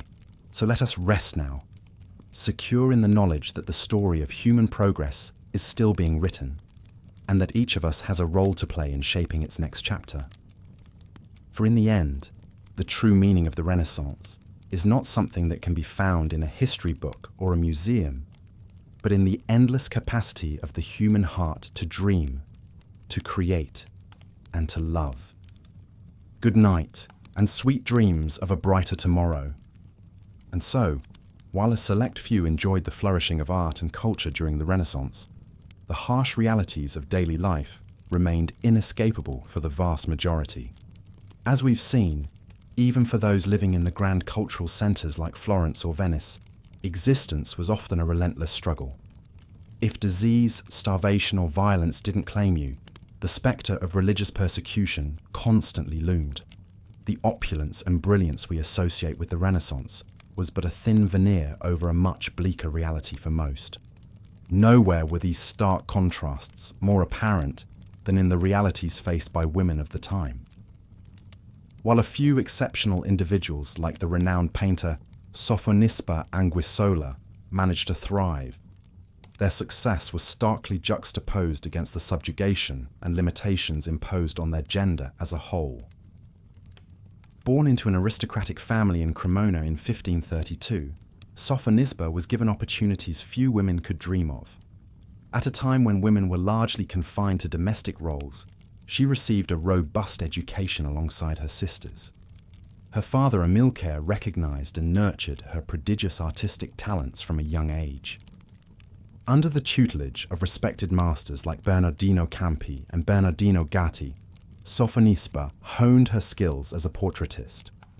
Her penetrating realism and thoughtful characterizations soon earned her widespread renown. In 1559, her fame reached the Spanish court, where she would serve as a lady-in-waiting and art tutor to Queen Elizabeth of Valois. For over a decade, Sophonisba thrived in this rarefied environment, even earning the admiration of the austere King Philip II himself. Her portraits of the royal family were lauded across Europe. Most astonishing of all, she achieved this eminence while still an unmarried woman under 30, a feat vanishingly rare for the era. But Sophonisba's charmed existence stood in sharp relief against the constraints shackling most Renaissance women. Her own sister Elena, also a gifted artist, was forced to enter a convent where her talents withered. Lavinia Fontana of Bologna, another rare woman to forge a successful painting career, grappled with 11 pregnancies while struggling to earn commissions. These fortunate few who achieved a measure of agency and renown were the exception, not the rule. For the overwhelming majority, the same strictures and limitations that had always bound them remained firmly in place. From the lowest peasant girl to the noblest lady, a woman's worth was still defined by her utility to the men who ruled over her. Her role was to serve as a subservient daughter, a dutiful wife, and a fecund mother. Any deviation from this preordained path was harshly punished. A woman was in essence the property of her male relatives, to be bartered and betrothed as they saw fit. Whereas a man might expect to choose his own bride, a woman had little say in whom she married or when. And once wed, her very identity was subsumed into that of her husband. As the renowned scholar Erasmus wrote, a good wife should be the husband's best furniture, his most prized possession. The sentiment encapsulates the objectification and subjugation that defined a woman's lot, no matter her standing. Perhaps Queen Catherine de' Medici of France wielded great influence from behind the scenes, but how many nameless servant girls suffered in silence? The accomplished poet Veronica Franco may have mingled with the Venetian elite, but how many women languished illiterate and unheard? For each brilliant star who managed to shine in the firmament, countless others were snuffed out before they ever had a chance to burn. While prodigious talents like Sofonisba Anguissola served as beacons of what women could achieve given opportunity, they remained the rare lights in an otherwise stifling darkness. The advances of the Renaissance did little to alter the fundamental reality for the vast majority of women, that their fates and fortunes would be dictated by the men who held mastery over them. The lofty humanism and enlightenment for which the era is exalted offered them no egress from an age-old paradigm of oppression. So while we marvel at the masterpieces gracing gilded galleries and read the profound words of luminaries like Petrarch and Erasmus, let us not forget the unheard masses for whom the Renaissance brought no respite.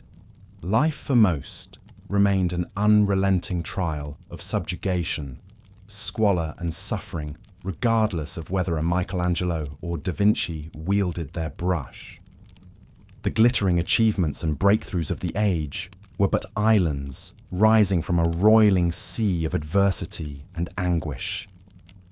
For every Sophonisba who ascended, countless daughters of the Renaissance remained shackled in obscurity, their voices stifled and their talents squandered by the unyielding edicts of their time and station. As we reflect back on this pivotal period in history, it is crucial that we peer past the sublime beauty it bequeathed and recognize the unvarnished realities faced by most who lived through it. The true legacy of the Renaissance lies not just in the wonders it wrought, but in the struggles it failed to alleviate for the less exalted of the era. The life and legacy of Leonardo da Vinci perfectly encapsulates both the brilliance and the contradictions of the Renaissance age. Born out of wedlock to a peasant woman in 1452, Leonardo's artistic talents caught the eye of the renowned Florentine painter and sculptor Andrea del Verrocchio, who took the young prodigy on as an apprentice. It was in Verrocchio's workshop that Leonardo honed his craft and began to develop his distinctive style, blending his mastery of the human form with an almost scientific attention to detail. But while Leonardo's artistic genius was immediately recognized by his contemporaries, he initially struggled to find consistent patronage and support. He bounced between cities and noble courts, taking on commissions when he could get them, but often leaving works unfinished as he chased new opportunities or found himself at odds with his patrons. There's a famous anecdote about Leonardo's time in the court of the Duke of Milan, Ludovico Sforza. The Duke had commissioned Leonardo to create a magnificent bronze horse statue to be the largest equestrian statue in the world at the time. Leonardo threw himself into the project, making countless preparatory sketches and models. But the years dragged on, and the statue was never completed. The 80 tons of bronze that had been set aside for the statue were instead melted down to make cannons to defend the city against invasion by the French. The clay model Leonardo had built was used for target practice by French archers and destroyed. It's a testament to the political instability and warfare that could disrupt even the most ambitious artistic projects of the age. Despite these setbacks, Leonardo's fame only grew. His iconic works like The Last Supper and the Mona Lisa sealed his reputation as one of the foremost artists, not just of the Renaissance, but of all time. And of course, Leonardo's brilliance extended far beyond the canvas. He was a true Renaissance man in every sense. A painter, sculptor, inventor, engineer, scientist, and philosopher who was endlessly curious about the world around him. His notebooks are filled with astonishingly prescient designs and concepts, from flying machines to solar power to scuba gear. In many ways, Leonardo da Vinci stood apart from his age. He was a vegetarian who bought caged animals just to set them free, a habit that was considered deeply eccentric at the time. He was also likely homosexual and was arrested in 1476 with 3 other young men on charges of sodomy. While the charges were ultimately dropped, homosexuality was harshly punished in Renaissance Italy, another reminder of the social strictures and threats of violence that permeated even the most enlightened circles. Leonardo spent his final years in France as a guest of King Francis I, who provided him with a stipend and a manor house near the royal Château d'Amboise. It was a comfortable semi-retirement for the aging master, but he left many of his works and notebooks unfinished when he died in 1519. Legend has it that he breathed his last in the arms of King Francis himself, though that story is likely apocryphal. The life of Leonardo da Vinci shows us that even the towering geniuses of the Renaissance had to contend with many of the same challenges and indignities as the common rabble: inconstant patrons, societal prejudices, the spectre of war and violence looming over even the most ambitious projects. Leonardo was undoubtedly one of the brightest stars of the age, but he didn't shine in isolation. He was shaped by the times he lived in, and occasionally stymied by them despite his undeniable brilliance.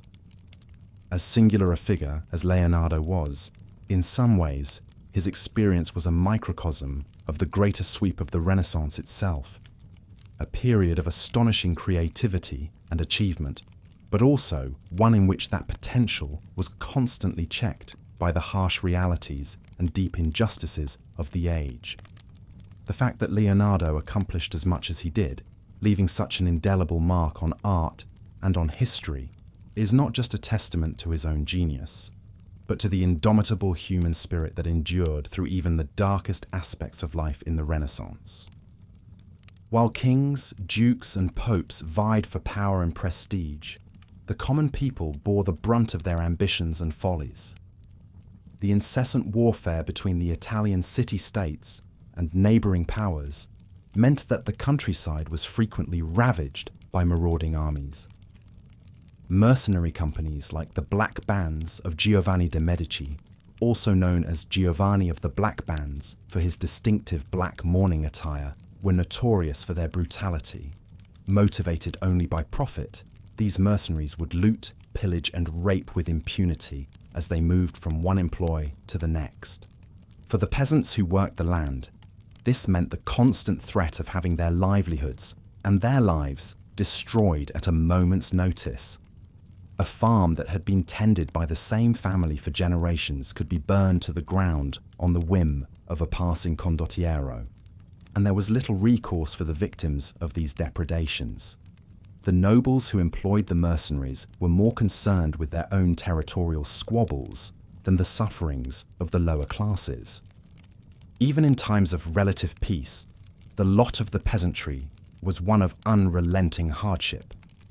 The vast majority were serfs, bound to the land and to the will of their noble landlords. They were required to work the lord's fields, to give up a substantial portion of their crops in taxes and rent, and to submit to the often arbitrary justice of the manor courts. A serf could not marry, move to another village, or take up a trade without their lord's permission. It was a life of backbreaking labour, with little hope of advancement or escape. In the cities, conditions were little better for the working poor. The medieval guild system, which was still largely in place during the Renaissance, strictly controlled entry into the various trades and crafts. Apprenticeships were long, arduous, and often exploitative. An aspiring craftsman could spend years toiling under a master with little pay and no guarantee of eventual membership in the guild. And even those who did become master craftsmen often struggled to make ends meet, as they could be undercut by cheaper goods from the countryside or foreign imports. For women, the opportunities were even more limited. While noble women could wield considerable influence through their marriages and family connections, for the vast majority of women, life revolved around childcare, housework, and helping with the family trade. Girls were typically given little formal education and were often married off as teenagers to men twice their age. The dangers of childbirth meant that many women didn't survive into their 40s. Perhaps no group suffered more during the Renaissance than the Jews. While there had been periods of relative tolerance in medieval Europe, By the 15th century, anti-Semitism was on the rise. Jews were increasingly confined to ghettos, subjected to punitive taxes, and banned from most professions except moneylending, which only fueled resentment.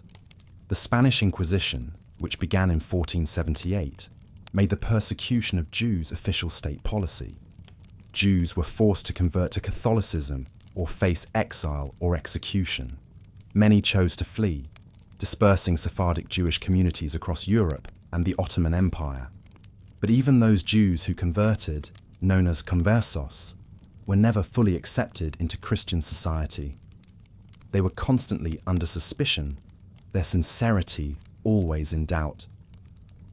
Any hint of adherence to Jewish customs or rituals could lead to an investigation by the Inquisition, with torture and death the potential consequences. The story of the Carvajal family is a poignant example of the impossible position many conversos found themselves in. Luis de Carvajal was a converso who rose to prominence as a royal official in Spain and then Mexico.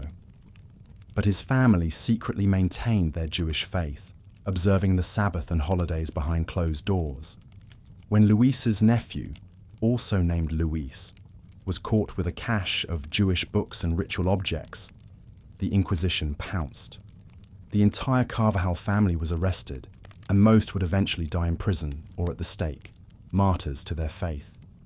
These stories paint a grim picture, but it's important to remember that even in the face of such oppression and adversity, people found ways to resist, to maintain their humanity, and even to thrive.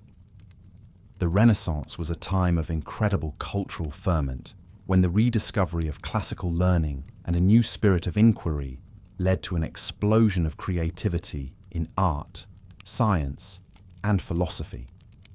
But it was also a deeply unequal and often cruel age, where the glories of the era were built on the backs of the downtrodden and dispossessed. As we've journeyed through the Renaissance together tonight, I hope I've given you a sense of both the light and the shadow of this pivotal period in human history. The soaring achievements and the crushing injustices, the brilliant triumphs and the squalid brutalities. It's a complex and contradictory picture, but one that I believe is vital for us to grapple with, because only by confronting the whole truth of our past, in all its beauty and all its ugliness, can we hope to build a better future. So as you drift off to sleep tonight, let your dreams be filled not just with the grand palaces and masterpiece paintings of the Renaissance, but also with the humble cottages and tired faces of the common people who made it all possible. Let us remember them and honor their struggles and their sacrifices. And let us never forget that even in the darkest of times, the human spirit has an incredible capacity for resilience, for compassion, and for hope. Good night. As we've seen, the glittering triumphs of the Renaissance era were built upon a foundation of widespread suffering and hardship for the common people. While a privileged few basked in opulence and patronized the arts and sciences, the vast majority toiled in squalor, superstition, and the ever-present spectre of death. One of the most brutal realities of Renaissance life was the prevalence of gruesome violence and draconian punishments. In an age before police forces or due process, justice was often swift, merciless, and exceedingly cruel. Even minor crimes could result in maiming, torture, or public execution in order to terrorize the populace into submission and obedience to authority. Imagine the scene in a town square on execution day. A festive, almost carnivalesque atmosphere prevails as raucous crowds gather to gawk and jeer at the grim spectacle. Vendors hawk cheap ale and morsels of food to the boisterous mob. The acrid stench of smoke wafts from the smouldering pyres where condemned heretics and witches are being burned alive. Their agonized screams mingle with the clamor of the crowd in a hideous cacophony. At the center stands the executioner, a hooded brute armed with an array of gruesome implements, a blood-encrusted axe, a spiked mace, long iron pincers for tearing flesh. One by one, the condemned are led up to the platform. A woman accused of adultery has her nose and ears cut off before being whipped senseless. A young pickpocket screams as his hand is chopped off and cauterized with a red-hot iron. A strangled body twists at the end of a rope, feet dancing a ghastly jig. The crowd's bloodlust reaches a crescendo as the main attraction ascends the scaffold, a notorious murderer and rapist. His sentence is to be broken on the wheel, one of the most prolonged and painful forms of execution reserved for the worst malefactors. The man is stripped and lashed spread-eagle to a large wooden wheel. The executioner raises a heavy iron bar and brings it down with a sickening crunch, methodically shattering each bone in the screaming man's limbs, turning him into a mangled wreck.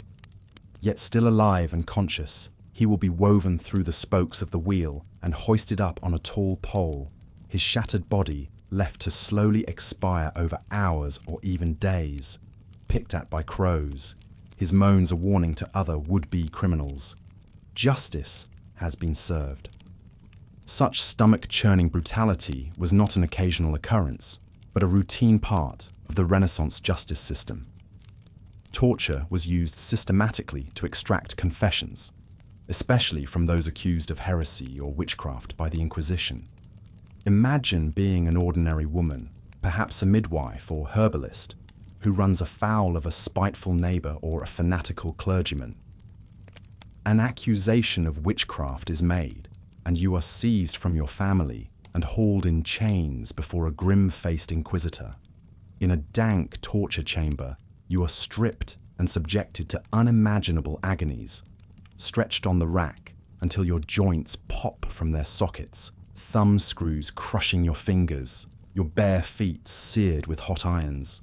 Hour after hour, your interrogator applies the instruments of pain with meticulous cruelty, demanding that you confess to cavorting with Satan, cursing crops, and copulating with demons. Delirious with agony, you will say anything, condemn yourself or even your loved ones, just to make the horrors stop. But your confession has sealed your fate, death at the stake as an unrepentant witch. And so the wheels of Renaissance justice grind on, sparing no one in their path, from the humblest beggar to the highest noble. After all, this was an era where the humane reform was to grant nobility the privilege of execution by beheading rather than the indignities inflicted on commoners. Even for those who escaped the executioner's attentions, violence and brutality were woven into the fabric of daily life during the Renaissance. Rivalries between noble families and city-states, schemes for power and vendettas were often settled at the end of a blade. The infamous House of Borgia, for example, was known for dispatching its enemies via the cantarella, a deadly poison allegedly containing arsenic and ground glass that produced a slow, agonizing death. Lucrezia Borgia was rumoured to keep a hollow ring filled with the lethal powder, slipping it into the wine of those who crossed her. Mercenary soldiers and condottieri rampaged across the embattled Italian peninsula, their loyalties going to the highest bidder. Armies like that of Cesare Borgia brought terror and destruction, employing fearsome Swiss pikemen and cutting-edge artillery to crush fortresses and massacre the inhabitants of conquered towns. Machiavelli wrote approvingly of Cesare's brutal tactics in The Prince as a model of decisive action to eliminate one's enemies.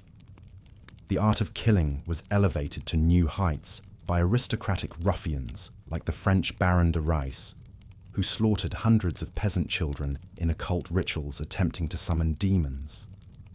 The streets of cities like Verona and Florence rang out nightly with the clash of blades as hot-blooded young nobles battled in the convoluted honor culture of the vendetta.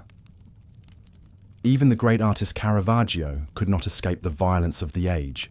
His tumultuous life was punctuated by brawls and duels, including killing a man over a tennis bet, leading to his exile and early death. Likewise, the mercurial Benvenuto Cellini, when not crafting exquisite sculptures for the Medici, boasted of vicious murders and beatings dealt out to rivals and enemies. So for all the glories of Renaissance art and invention, violence remained the animating force of the era, as much a part of the fabric of life as Michelangelo's frescoes or Leonardo's flying machines. From the grotesque brutalities of the public execution to the hidden intrigues of the noble courts, the harmony of the spheres dreamed of by Renaissance humanists was always underpinned by the screams of the scaffold.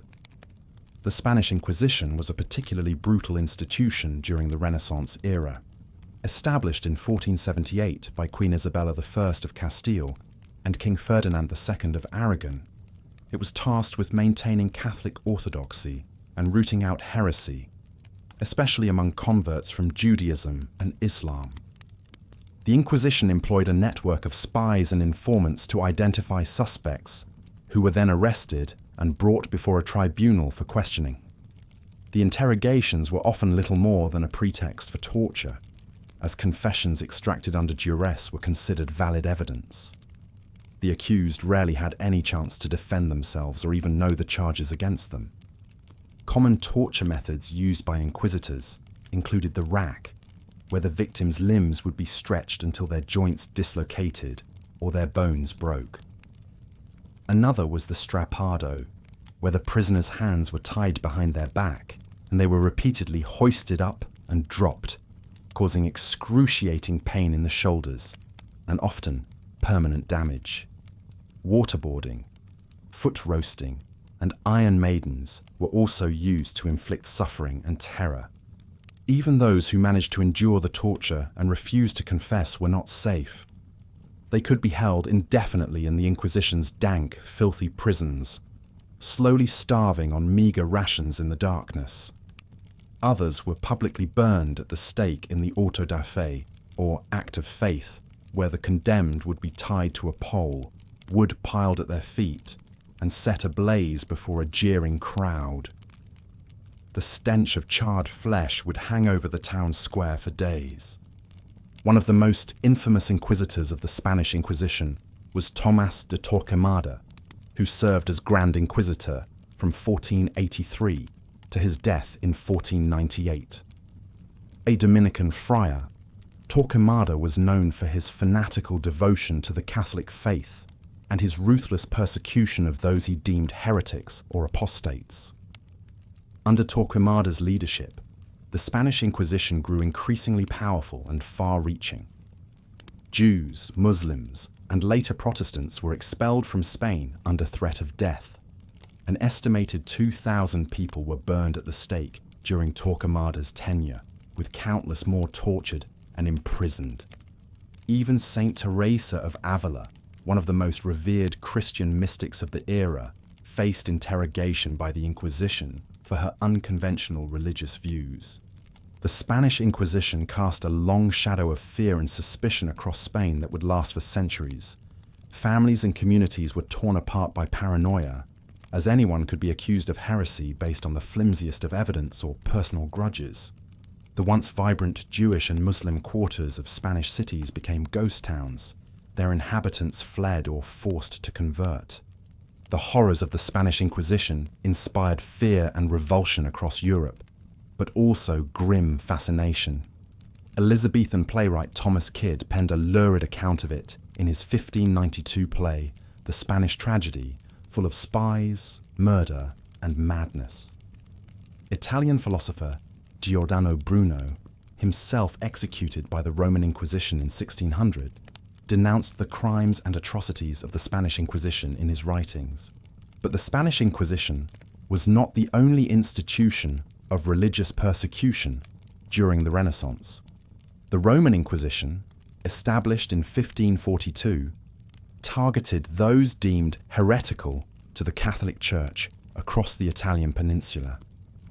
And the witch trials that swept through Europe in the 16th and 17th centuries saw thousands, mostly women, tortured and executed for alleged diabolical practices. For example, the Würzburg witch trials in Germany from 1626 to 1631 saw over 400 people burned at the stake, including children as young as 4 years old. The 80-year-old Margaret Prühl confessed under torture to having magically castrated a local castellan. He was forced to publicly drop his trousers to display his intact genitalia. The frenzy only ended when the chief prosecutor's wife was herself accused of witchcraft. The Inquisition and the witch trials exemplified the darker impulses of the Renaissance, fueled by superstition, intolerance, and the sinister human potential for cruelty. They served as a grim reminder that for all the glittering achievements of the age's artists and scholars, the lives of ordinary people remained fraught with ignorance, injustice, and the ever-present spectre of a horrific demise. But even those not persecuted for their faith faced daily hardships and indignities during the Renaissance. Certainly, here is the next part of the script for why life sucked even during the Renaissance. Boring history for sleep. As the Italian city-states flourished with trade and banking profits, an elite upper class emerged who reveled in lavish displays of wealth. Perhaps no family exemplified this opulence more than the Medici of Florence. Starting out as humble wool merchants, the Medici built a vast banking empire that stretched across Europe. Under Cosimo de' Medici in the early 15th century, the family became the unofficial rulers of the Florentine Republic, dominating the city's politics and patronizing legendary artists like Brunelleschi, Donatello, and Botticelli. The Medici spared no expense in showcasing their prestige. They constructed magnificent palaces like the Palazzo Medici, filled with priceless tapestries, paintings, and sculptures. Cosimo's grandson, Lorenzo the Magnificent, was famous for the extravagant parties he would host, where guests dined on exotic delicacies, sipped fine wines, and were entertained by musicians, acrobats, and poets. Lorenzo himself was known to stroll the streets of Florence in ermine-trimmed robes, as he made his way to intellectual salons to discuss art and philosophy with fellow elites. But the glittering lifestyle of the Medici was a far cry from the lot of the average labourer or peasant in Renaissance Italy.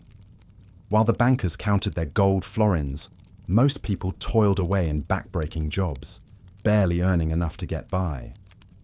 Unskilled workers like construction hands, washerwomen or street sweepers might earn a meagre wage of 8 to 10 soldi per day.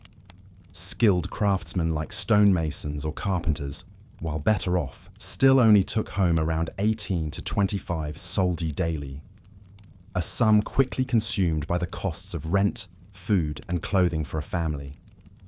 The working poor of Florence lived crammed into squalid tenements, in close quarters that lacked proper sanitation or ventilation. Diseases spread rapidly in such conditions, and outbreaks of the plague frequently ravaged the lower classes, while the wealthy had the means to flee to country estates. During economic downturns or famines, destitute workers might be forced to sell off their furniture, tools, or clothes, or to put their young children to work as servants or apprentices.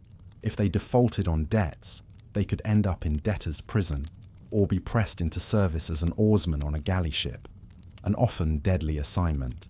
This gaping inequality led to frequent unrest among the lower classes of Florence.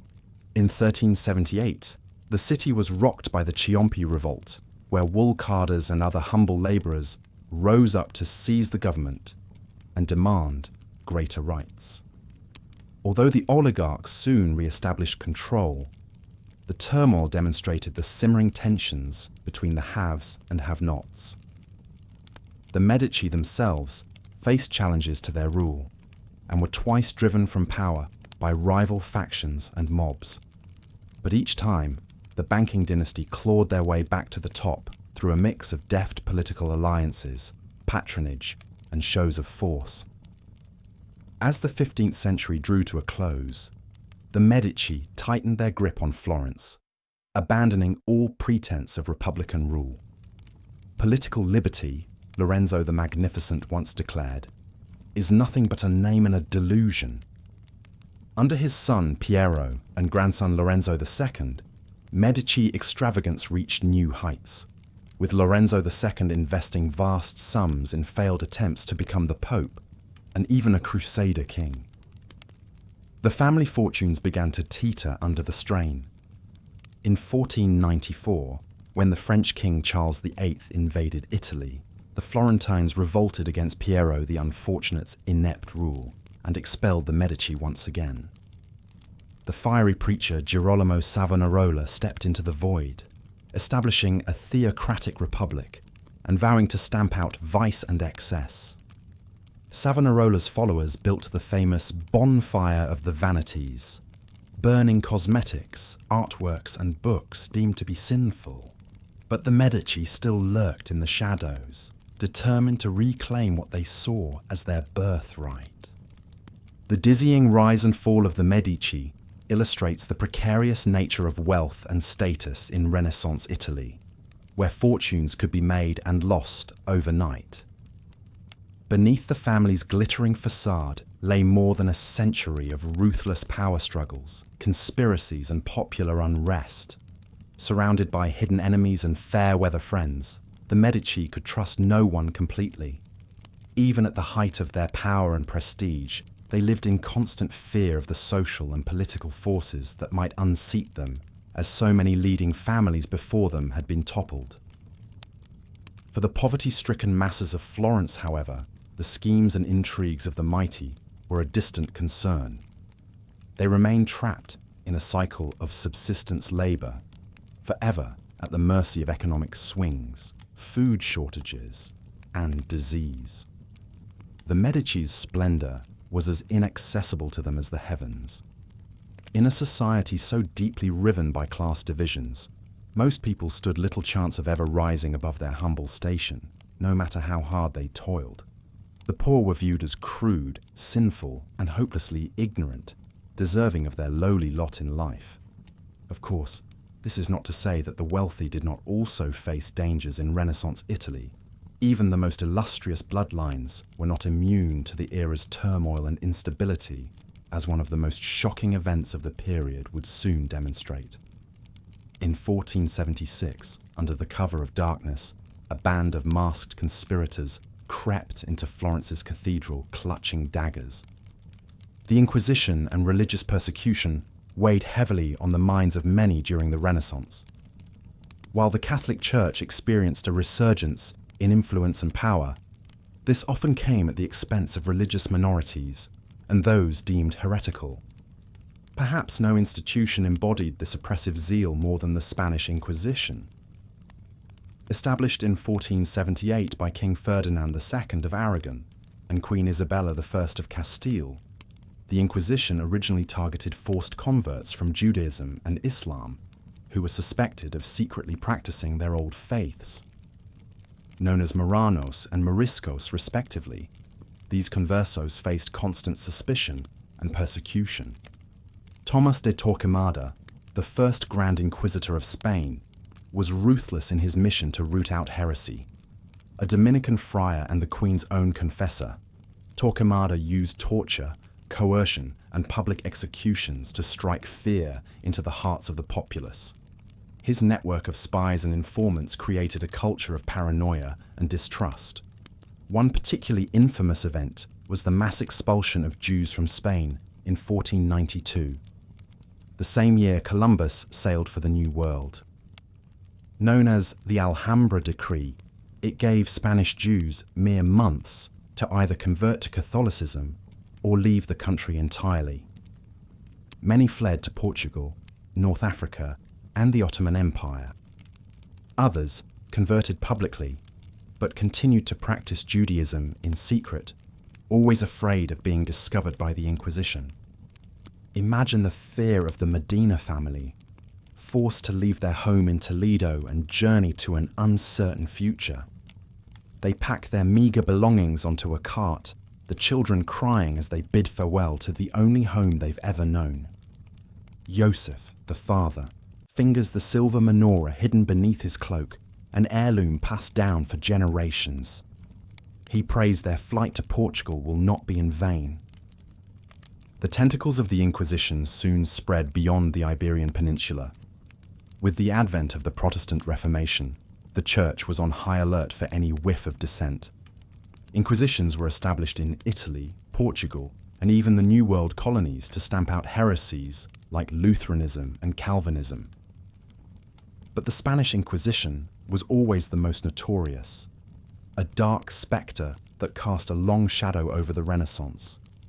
Its cruel methods and relentless efficiency became a byword for intolerance. As late as 1826, a Protestant heretic was still being burned at the stake in Valencia. The last official execution of the Inquisition was in 1834, a somber reminder that even in a time of progress and enlightenment, religious persecution remained a grim reality for far too many. Meanwhile, the Renaissance also saw a surge in witch trials and executions across Europe.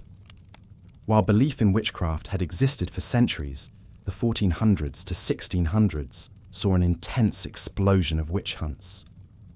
Historians estimate that around 80,000 suspected witches were tried, and up to 60,000 executed during this period. The accused were often poor, marginal women, the elderly, widows, herbalists, and midwives. They made a convenient scapegoat for any kind of misfortune, from failed crops to sickness. The notorious Malleus Maleficarum, written by German Inquisitor Heinrich Kramer in 1487, helped fuel the hysteria. A literal hammer of witches, it was a lurid manual for identifying, interrogating, and convicting suspected witches. Trial records paint a chilling picture of the injustices these women faced. In the German city of Trier in 1581, an elderly beggar named Eva Teschen was accused of witchcraft.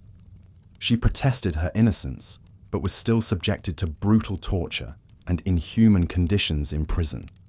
Weighted with heavy chains, she languished for months in a dark dungeon cell, given only stale bread and dirty water to subsist on. Eventually, broken in body and spirit, she confessed to being seduced by the devil and was burned at the stake. Her pitiful possessions were confiscated, leaving her 2 children homeless and destitute. Such was the fate of countless innocents swept up in the witch craze. Even esteemed figures like Heinrich Cornelius Agrippa, a German magician, alchemist, and occult philosopher, faced accusations of black magic. Though Agrippa had served as a trusted court advisor to Emperor Charles V, he spent his final years hounded by the Inquisition, his books banned and branded as heretical.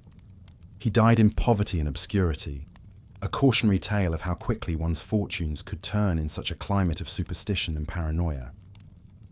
For while the Renaissance is remembered as a time of awakening and enlightenment, it could not fully shake off the yoke of religious intolerance. The Inquisition and the witch trials remind us that beneath the glittering surface of art and humanism, prejudice and persecution remained woven into the very fabric of society. Progress, as ever, came with a price, paid most heavily by those at the margins. And so we see that even in an age of rebirth, the Renaissance world could still be a dark and unforgiving place for those who dared to dissent from the status quo. As the 16th century progressed, the innovations and cultural achievements of the Renaissance continued to transform Europe. But for the vast majority of people, these developments remained tantalizingly out of reach. While a select few artists and scholars enjoyed the patronage of wealthy nobles, the lives of the working class remained a daily struggle for survival. Take the case of Bartolomeo, a stonemason's apprentice in Florence. From sunup to sundown, he toiled in the workshop, hauling heavy blocks of marble and chiseling intricate designs under the watchful eye of his master. His hands were calloused, and his back ached from the constant labor. But he considered himself lucky to have steady work, meager as the wages were. Many of his friends scraped by on odd jobs or turned to petty crime out of desperation. Bartolomeo's greatest dream was to someday see his own designs adorning the grand palazzos and churches of the city. He spent his precious few moments of free time sketching ideas for sculptures and architectural features. But he knew the odds of rising to the level of a respected artist were slim. Without the right connections or a wealthy patron, his talents would likely go unnoticed and unappreciated. He thought of the great Michelangelo, whose larger-than-life sculptures and frescoes were the talk of Italy.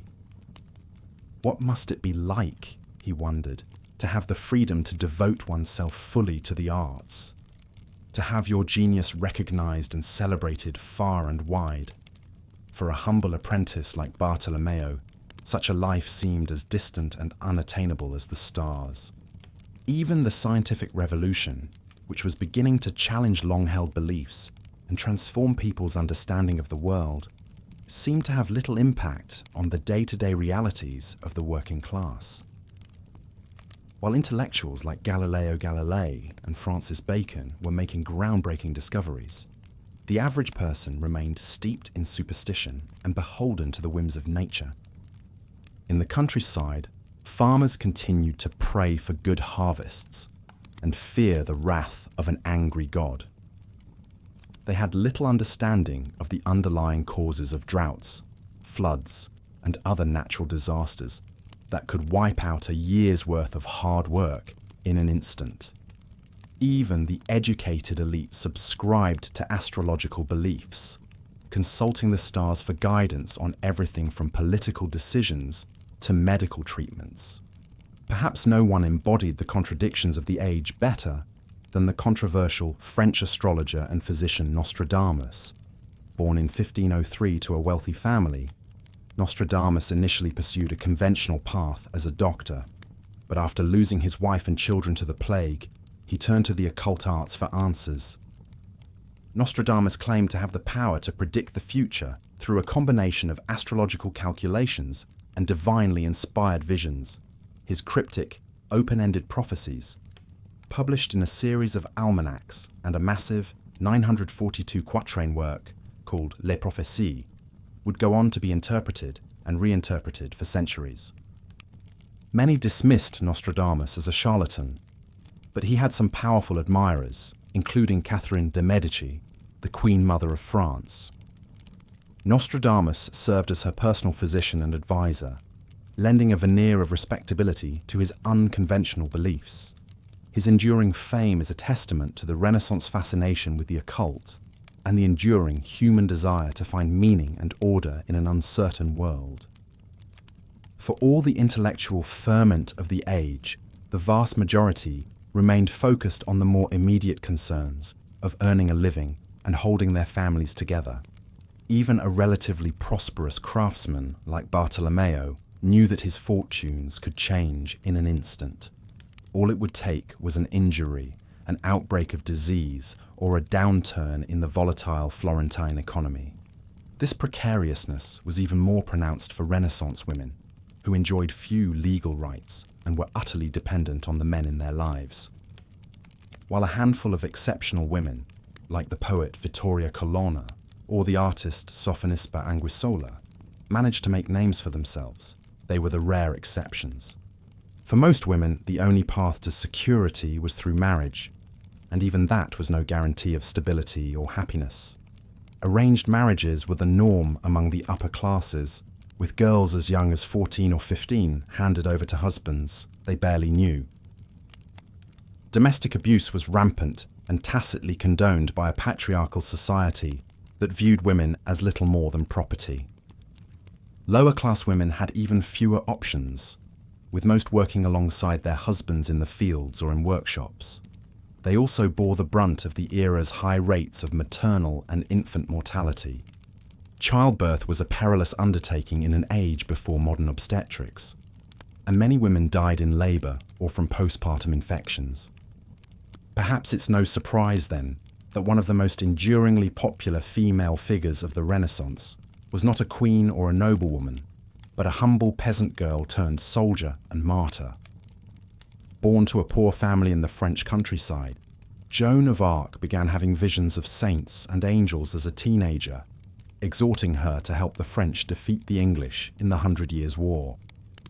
Against all odds, Joan convinced the hesitant French king to give her an army, which she led to a series of improbable victories against the English.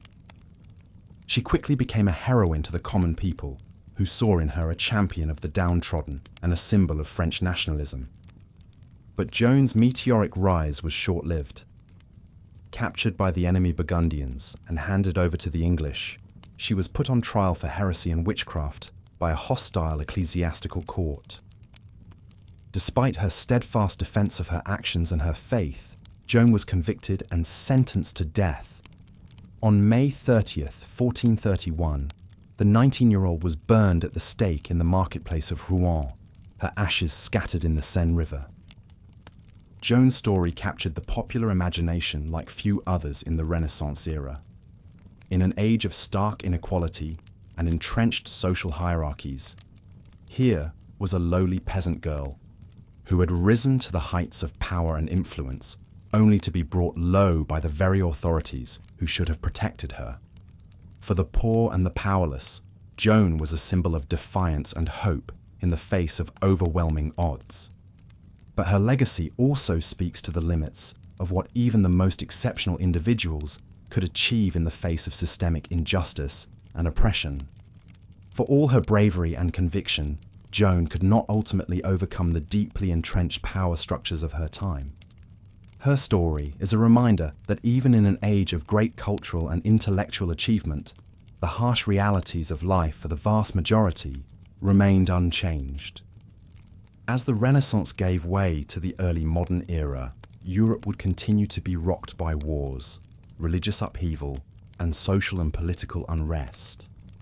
The innovations and discoveries of the age would pave the way for even more dramatic transformations in the centuries to come, from the scientific revolution to the Enlightenment and beyond. But for the stonemason's apprentice Bartolomeo and the countless others like him, the farmers and the labourers, the servants and the beggars, life would go on much as it always had. They would continue to toil and struggle, to love and to mourn, to find moments of joy and solace in a world that was often harsh and unforgiving. It's a reminder that history is not just the story of kings and queens, of artists and intellectuals, but of the ordinary people who lived and died in the shadows of the great events of their time. By understanding their lives and their struggles, we can gain a fuller and more nuanced picture of the complex tapestry of the human experience. And with that, dear viewer, we come to the end of our journey through the Renaissance era. I hope this exploration of the harsh realities of daily life has given you a new appreciation for the challenges and complexities of this pivotal period in human history. As we close out this video, I invite you to pause and reflect on the lives of those long ago Florentines, the stonemasons and the farmers, the wives and the mothers, the dreamers and the fighters. Their stories may be largely lost to history, but their struggles and their triumphs live on in the enduring human spirit that connects us across the centuries. Thank you for joining me on this journey through the gritty underbelly of the Renaissance. If you enjoyed this video, I encourage you to like, subscribe, and share it with your fellow history buffs, or with anyone who could use a little help drifting off to sleep. Until next time, this is your faithful guide to the boring bits of history, signing off. Sweet dreams.